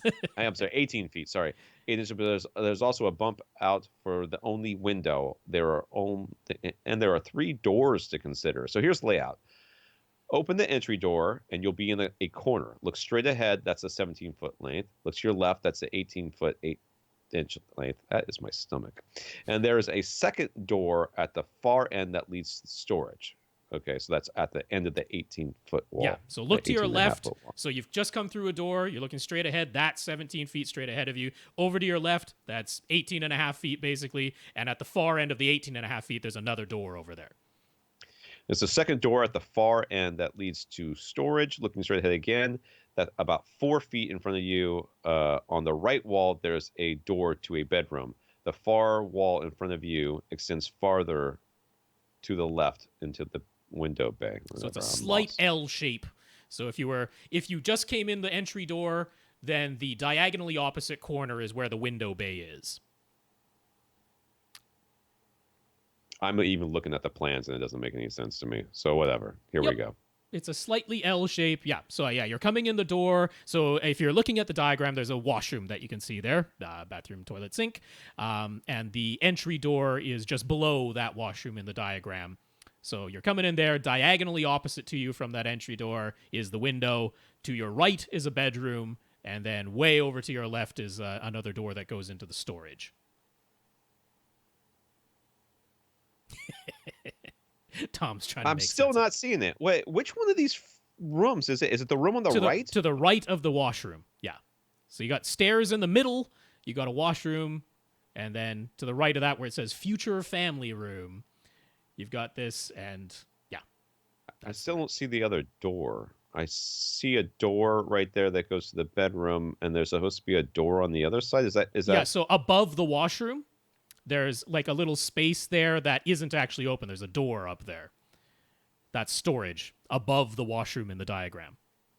Just above where the bathtub is. All right, whatever. That little square up there is a storage area with a door blocking it off. All right. Don't worry, guys. We're all in the same confused boat. Only Matthew and Rob know what they're talking about. If you see the one that's all marked up in red, you can see the doors. That's not helping. Yeah, I see the doors, but I still am missing one. Well, the bedroom door. The bedroom door is. I see the bedroom door. I don't see the one on the 18-foot wall. But anyways, don't care. There's two. There's 2 red swinging doors right there, marked up in red. Above and below the washroom. Oh, okay. I see it now. There you go. There's a wall that's not. Oh, okay, whatever. Matthew says he thought long and hard about it and believes his best layout is to have the 18.5-foot wall with the 2 doors as his back wall. So the window bump out would be to the front left, and the door to the bedroom would be on his kind of back right. Mm-hmm. Yeah. Since he would still want to be able to get to the door that leads to the storage area, he left a 3-foot walkway along the back wall that puts the back of his planned second row seating a riser 14 feet from the front wall. Then it appears he planned for the riser to only be 4.5 inches deep. So they're teetering on the edge, 4.5 feet deep. So teetering on the end of that riser. So his primary seat in the front row would be basically 9 feet from the screen. It appears in his photos that drywall is already up with holes already made, but perhaps we can discuss the layout a bit anyways. Too late. Okay, so I agree with where you put the screen because it makes the most sense, I think, because I I don't mean, understand this room very well. honestly, I would have flipped this all 180 degrees. I still would have So that, had, yeah. but Uh, there's a door. no, but I mean, the distance between the two doors. So at the moment, he's got the 18 and a half foot wall that has two doors in it. The two doors are on opposite ends of that 18 and a half foot wall. Yeah. There's a span in between those two doors that's like a good 11, 12 feet. That's where I would have put his screen. Like just on the other side of the wall of the bathroom. That's where I would have put his screen myself. Yeah. Because that way I you don't could like have your rear row of seats could be basically closer to your back wall. Because the way he has right now, I don't think your seating plan is actually going to work out the way that you're envisioning. They No, are too squished together. I don't. Now this is okay. Where Rob and I agree is that you can't have two rows of seats. I mean, Not like not this. the way this is You looking. you could have two rows, like in a 17-foot long room. If your second row is just 1 foot away from the back wall, so it's Or 16 on the back wall, or on the back wall, and then like you need 6 feet in between two rows of seats. I mean 5.5 at a bare minimum, but 6 feet is comfortable between two rows of seats. So if you had one at 10 feet from the screen and another at 16 feet from the screen, that fits within a 17-foot long room just fine, and you're not sitting smack dab in the middle or any acoustic problems or anything like that. Plus, you would now have the bay where the window is over to your right, which could actually provide you a walkway to get to the riser of the second row, as opposed to having to worry about other, walkway pathways.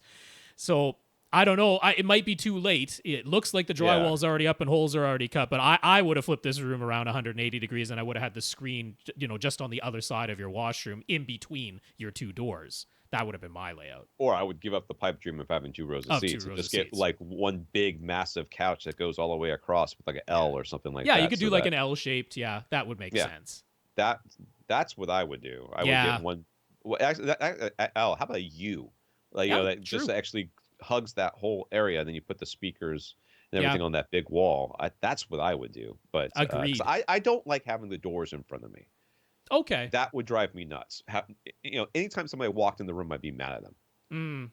Yeah, I mean, they'd be the front and the left and right front corners is where the doors would be. But okay, I can understand that. That makes sense to me. But yeah, a U-shaped couch makes more sense. Yeah, I wouldn't advise two rows in here. Yeah. No. His plan is to install Klipsch reference Premier in-wall and in-ceiling speakers for all positions. As such, he intends to have acoustically transparent screen. His installer suggested Snap AV Dragonfly Acousta Weave for $1,800. Matthew had originally envisioned a 120-inch screen, but at only 9 feet away, he admits that he would likely be too large. He says that if he goes to a movie theater, he basically likes to sit in the middle. So he likes a larger field of view. He settled on 110 inches, which would be a 48 field of view from the front row, and a 33-degree field of view for the back row. With his current planned seating distances of people sitting on like stools. Yeah, which we don't think works. So actually, if you go to a U-shaped couch, that kind of splits the difference, right? It doesn't now need to be 14 feet away because we're not trying to fit in two rows anymore. You could put it at a really comfortable, like, what do you want to say, 12 feet? 11. I mean, he could put it 10 and get up to that 48 that he wants. He certainly could. He certainly could. Yeah. Everything works out better here if you just go for a not two rows of seating. And then, so now, because I mean, originally I was going to say, if he's going 110 inches, I wouldn't even bother with acoustically transparent. I would save the money and I would still stick, if you like the Klipsch Reference Premier, I like those speakers too, but they have wonderful on-wall versions. And I would have told you to just go with the on-wall versions instead of the in-wall. I think that you could go with in-walls and just put them on either side of the screen, and you save yourself a bajillion dollars by not having to go acoustically transparent. I mean, you could literally save like $700 by not going acoustically transparent. But you could save more than that. Oh, you can save even more. You can go silver ticket, which is no slouch in the performance department, and you can save like over $1,000 on your screen doing that. But if he's now sitting, if he's sitting 10.5 feet away, 10 feet away, which is entirely doable. You can put your seat where you want if you only got one row. If you're doing that, then 120 inches now, great, perfect. And you still don't have to put your speakers behind the screen at 120. if he were to go even, if he would start getting 135, 150 because he wants to put the seats farther back, then it starts to get, like for the center speaker in particular, it starts getting really low or really high. So 120, no acoustically transparent, go to the on walls or stick with the in walls, but just put them around your screen instead of actually behind it. We can save you a pile of money doing that without really sacrificing anything. I know what you're going to say. You're going to say, well, if it's acoustically transparent, I could put my center channel behind it still, and that would be coming directly from the screen. I'm like, yeah, never, ever going to sit there and watch a movie with your center channel underneath your screen and go, it's coming from underneath the screen. It's never going to come out of your mouth. I've watched a bajillion movies and TV shows in here. I've had people come from all over the place and watch stuff in here, and they ever said, it sounds like the stuff's coming from the floor. No, it doesn't. And I'm sure some of it was he was worrying about 2 rows of seats and wanting to have the center speaker, higher so that it's not being, the front row isn't acoustically blocking the back. 1 row of seats, we don't have that problem anymore. So yeah. So you heard us mention Seymour AV and Illusion Vision so often. You went to look into those. You saw that with Seymour AV's 2 center stage materials. One's just being at least 10 feet away, while the other ultrafine material says you can be closer without seeing the weave. But both claim to have a little bit of grain. So the viewing angle is not 180 degrees like the Snap AV Dragonfly. And Matthew felt a bit concerned about that. Well, we don't want you to do this anyway, so whatever. Let's just go. I'll keep reading. But he called Illusion Vision, and their rep's information didn't line up with what's listed on their website. The Illusion Vision rep eventually told him it would be best to sit at least 10 feet from their audio weave material to avoid seeing any weave pattern. And they also claim a bit of grain, so the viewing angle is gain. Sorry, I said grain last time too. You did. So the viewing angle is less than 180 degrees. Furthermore, but who's sitting 180 degrees off this who's thing? sitting literally flush on the edge, looking sideways at this screen? Yeah, concern. I'm not 90 degrees from center. If that's what they're talking about, who's sitting 90 degrees off axis to this thing? Yeah, they got bigger problems. First of all, why don't you like them enough to give them a good seat? Let's start with that. Anyways, furthermore, since Matthew is used to an OLED TV now, he wants his projection setup to get as close as to OLED as possible. You need to save money on your screen. The Illusion Vision rep suggested going with their Aurora 4K ambient light rejecting screen in a completely blacked out room. I know. Oh my God. Stop talking to reps. Saying it would deliver even deeper blacks and boost the contrast. And that it's available with perforation, so it's acoustically transparent. The price went way up to $3,500 for that, though. So the Snap AV Dragonfly is $1,800. Seymour AV is $850 or $1,250, depending on the frame. Or the Illusion Vision 2300 or a whopping $3,500 if he goes for the perforated ambient light rejection option, which should he go for? Oh my silver God. Ticket. You should get a 120-inch non-acoustically transparent silver ticket. He fell down the rabbit hole and hit every rep on the way down. Dude, I have so been here. This is me and amplifiers. This is me, and I need to power my top middles, which are like 4 feet from my stupid head. And I'm eventually looking at the monolith, 12-channel amp going, wait a second. No speaker in my system is more than 9 feet away from me. What am I talking about? Please don't do any of this. I mean, if let's say no matter what we say, he is not going to give up the dream of having his center speaker behind his screen. Like I'm not going to completely fight you on that, but you could get the Seymour AV in their precision frame, because you don't have to go with them way more expensive. One fixed frame screen, you don't need to go nuts. $850 to me is pretty reasonable. You've saved almost $1,000. It's an excellent screen. Well, let's see. He might be sitting farther away now. So if you want to get the Center Stage XD, do not worry about the claimed viewing angle being 160 degrees versus 180 degrees. Nobody is sitting on the front wall looking completely sideways at the screen. So not worried about that at all. I would say go with the Seymour AV here. Or, as we've been saying, you don't even have to do acoustically transparent, at which point go get a silver ticket for like, what, $400? Then you saved a pile. Yeah. One of those. With a full budget planned out, including a Control 4 installation and equipment rack, and a JVC NX7 for the projector, and the Anthem MRX 1120 for the receiver. Why? He Well, only actually, that's not bad. That's not out of line, and it has 11 amps built in. So I'm not okay. mad at that Anthem. That's a fine choice. I have not looked at that Anthem in a while, so Mm. I'll defer to my betters on that one. They only plan to buy one SVS. Right. Let's skimp on the subs and then talk to Tom and Rob. He only planned to buy one SVS PC 2000 subwoofer right away, although the room will be pre-wired for a second sub. Wiring, see, you get what we talked about, and you can get 4 subs and still save money. You could. Yes. We have saved you enough money on the screen for sure. And actually, you know what? You don't even have to build a riser anymore, so we saved you money there too. And whatever that custom itty bitty chairs for the leprechauns that are sitting in that riser anyways. Well, maybe you'll have to pay for the custom made chairs. Maybe so now the money that he's 10 grand. Maybe the money he saved is going to go to a nicer U or L-shaped couch now. So some of that gets eaten up that way. But yeah. All right. He only planned to buy one SVS PC 2000 sub right away, though the room will be pre-wired for a second. Wiring will be run inside conduit, but the budget still includes a 35-foot fiber optic HDMI cable, and the in-wall speaker wire is 16.2.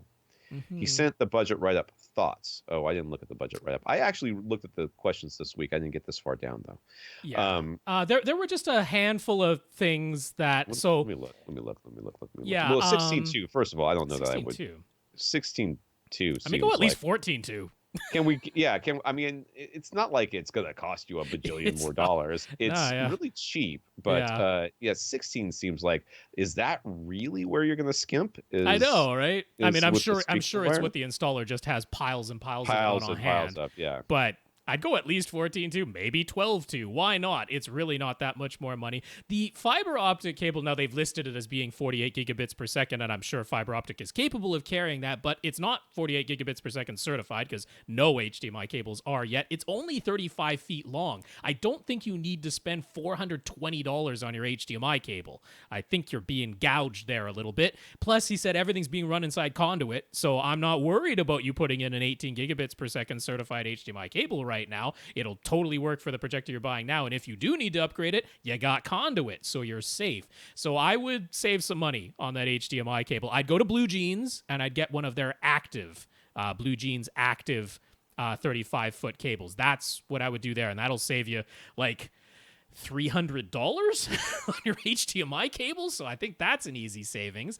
I mean, the speaker, of power stuff going on in here that I don't really. Well, yeah, because it's a whole rack. He's got a whole rack system, and it's going Control 4 as well. So a lot of it is that, and all of that is pretty reasonable. All that's pretty boilerplate. The price listed on the projector you can get for less, but not installed. So I think it's pretty fair because it's being installed, so they're just charging the full retail. That's okay because the installation's sort of being included in there. So yeah, I don't, all of that looks fine. The HDMI cable you gotta replace, save $300 on that. Upgrade your speaker wire, and you'll be able to afford 2 subs now right away because you're gonna get a much less expensive screen. Yeah, the 16.2 sounds weird. I don't understand that quite as much. I understand the idea of wanting to future-proof your HDMI. Unfortunately, there's not really a way of doing. Well, conduit is the way to do it. He's got that. Well, that's what I know. I mean, I think he's thinking, I'll buy the expensive one now, then I'll have to buy it again later. I think you were going to be able to buy 2 for less than what you're trying to buy for this one. Yeah. Right now. So, yeah. Overall, good plan. We just tore it apart, but you got a good plan. And once you get 2 SBS subs in there, you'll be fine. You talked me out of flipping his whole room around 180 degrees, so there you go. Well, that's a savings. It's the doors. They would drive me bonkers. And not only that, you're throwing a bunch of light up that direction. You could black out that whole, the area, you make it dim or whatever. But doors are always white. I mean, they just are always white or a light color, and they're almost always glossy. Yeah, because or at least the trim is, if nothing else. Yeah, the paint is so much. It takes such an abuse that if you don't make the doors glossy, the paint basically just gets destroyed within a year. So I just can't. I couldn't have the doors at the front of the room. DJ says he's only been listening to AV Rant for a couple of months now, but he loves our down to earth advice. It's good. Thank you, It's good. DJ. I feel like I'm being mean to people this week, and I'm not meaning to. I'll be I honest don't with think you. we're I'm just being trying to mean to help. people. I'm trying not to, I but don't think so. I Not feel our like listeners. there is definitely somebody who got his feelings hurt this week. I don't know who, but Not our somebody in this listeners. list is mad. Maybe the people our listeners are talking to, but they're not listening to us. Yes. So he belongs to several home theater groups on Facebook, and one of the most common things he comes across is the general "bigger is always better" attitude when it comes to subwoofers. Sure. It's got there's physics involved in that. So yes, for his space, DJ has a pair of SVS SB1000 subs. He level matched them, and that resulted in their volume dials being at roughly 12 o'clock and 1 o'clock, basically halfway-ish. And then his auto setup set a subwoofer output to -2. He measured with RoomEQ Wizard and with his receiver's volume at reference level. The bass of his main listening position hit 108 throughout most of the sweeps. It did start to roll off at about 35 hertz, and down at 20 hertz, it was about 100 dB. This might be SVS's entry-level subs, but he feels impressed with how they sound and measure. When he checked at these various Facebook groups by most of these groups, most of the "you need huge subs" crowd had their volume dial set to about 9 o'clock, basically about a quarter, and the receivers had set the subwoofer output to -9 or so. DJ can understand that means they have tons of headroom, but is that genuinely useful or necessary? No. You know the answer to that one, DJ. Okay. Well, there is two parts to a subwoofer. Okay, it's loud and low. Those Sure. are the two things performance-wise. Well, we're worried about flat as well, but loud and low is what we're talking about here. Okay, so what your bigger or better guys are talking about is, if I get a big subwoofer, it'll be able to play loud and low. Mm-hmm. Okay. And by his own measurements, the fact of the matter is, at 20 hertz, he is not objectively hitting full reference volume, which could, in the dedicated low frequency effects channel, go as high as 115 decibels, although your sweep wouldn't show that. Your sweep would max out at 105. So Right. through most of it down to 35 hertz, his SB1000s are getting actually above the reference sweep. They're getting 108 decibels. And down at 20 hertz, though, it's like, I think he said 98, 99, or close to 100 dB at 20 hertz. Objectively speaking, you aren't hitting full reference volume at 20 hertz with SB1000s in your particular room, whatever that room size might be. So getting a much larger sub, you have the ability to play louder because physics. It's just physics. Plus, you could put a big old driver in it, or maybe multiple drivers in it, and a massive amp, and all of that. And then a lot of times you can also, not always, also play lower. Right. So what we're worried about here is matching the size of the sub to the size of the room. Yes. All right, And matching the expectations, your expectations for how low you want to go to what the subwoofer can actually do. What are the things we say? You can get small, low, cheap. or cheap. Pick two. Mm-hmm. You can't get all three of those things. But Tom and I do also care about 20 hertz output because both of us got to the stage in our home theater journeys where we got to experience what, playing a bass sweep all the way down to 20 hertz, maybe even a couple hertz lower than that, and keeping it at a flat line all the way, no rolling off at 20 hertz, all the way put around here. There are people who care about 10 and single-digit hertz output, and Tom and I don't subscribe to that kind of thinking, but 20 hertz we care about. Nope. So sometimes we'll be talking about subs where at 50 hertz, they got headroom for days, man. Like, you're not even coming close to using the kind of headroom that they have up at 50 hertz. But in whatever room size we're dealing with, sometimes we're talking to people in 8,000, 10,000 cubic feet, and they're saying they want to hit reference volume, even though that's going to be really unpleasant for the rest of the house. It's like, well, to do that, this is the massive refrigerator size sub you're going to need. And at 50 hertz, you got headroom for days. So, yeah, that can be the case. So he asked, what's the deal? Is it mostly just bragging rights in these Facebook groups? Should he feel inadequate with his dual SB1000s? Or are these other guys actually wasting money using less than the 1/4 of the output of these subwoofers they bought? I mean, honestly, I like the guy who bought the amp and is like, it doesn't really sound that much different. You go into their rooms, and if they have level matched everything properly and they haven't goosed the bass or anything crazy like that, and you are listening to things at the same relative volume, subjective or objective volume, I would imagine that your bass experience in your room and their bass experience in their room is very much the same, as long as not factoring in a bunch of other stuff that would have to be. You are getting a lot of output down at 20 hertz. Yep. I would not feel inadequate. They're not necessarily wasting money, but I think more they're wasting space. Like there's like a whole bunch of space in their room that could be used for other things that's being sucked up by massive subwoofers, which are mostly sitting there going, "Oh my God, this is the worst job." It's like working the DMV for them. They don't do anything, they Most of the just sit time, there yeah. with all this amplifier power and nothing to do with it. You're like, Yeah, why I did I mean, get dual 15-inch drivers installed if I'm not going to ever be able to play, you know, play anything in a normal size room? yeah, no, the lion's share, the vast majority of anything you're listening to, you're getting the experience that the experience that was promised by the Signal. You're already getting it with your pair of SB1000s. Right. There is a little bit way down at 20 hertz where, by your own measurements, there is some restriction in the ability of your dual SB1000s to actually get all the way up to what the Signal is calling for you. It's starting to roll off down there. And for some of these Facebook guys, I mean, not only is that what they care about, like I say, they care about 10 hertz, they care about single digit, which I don't, that to me, that's going overkill. I will tell you, to me, that's getting into overkill territory. But you can also sometimes just get that overkill. as a. I mean, there's not even anything down there. I mean, there's nothing to play. But sometimes you can get that as a byproduct of having made sure you can hit 115 decibels at 20 hertz. If that's the objective thing that you've gone for, then as a byproduct, you're going to have output at 10 hertz and you're going to have crazy headroom up at 50 hertz. So I'm not going to say that every person who is espousing this type of thing, I mean, it depends on their room size, but not all of it is crazy overkill. Not all of it is just bragging rights. Some of it definitely is. Of course, you've come across that, and you can tell the ones who are like, they've got way too many subs and they're all 21-inch drivers and, they got 4,000 watt amps, and then you find out the room size is, 12 by 13. Like, you know the ones that are just doing it for overkill. And that's fine. I mean, I think a lot. No, I'm not going to say that. Okay.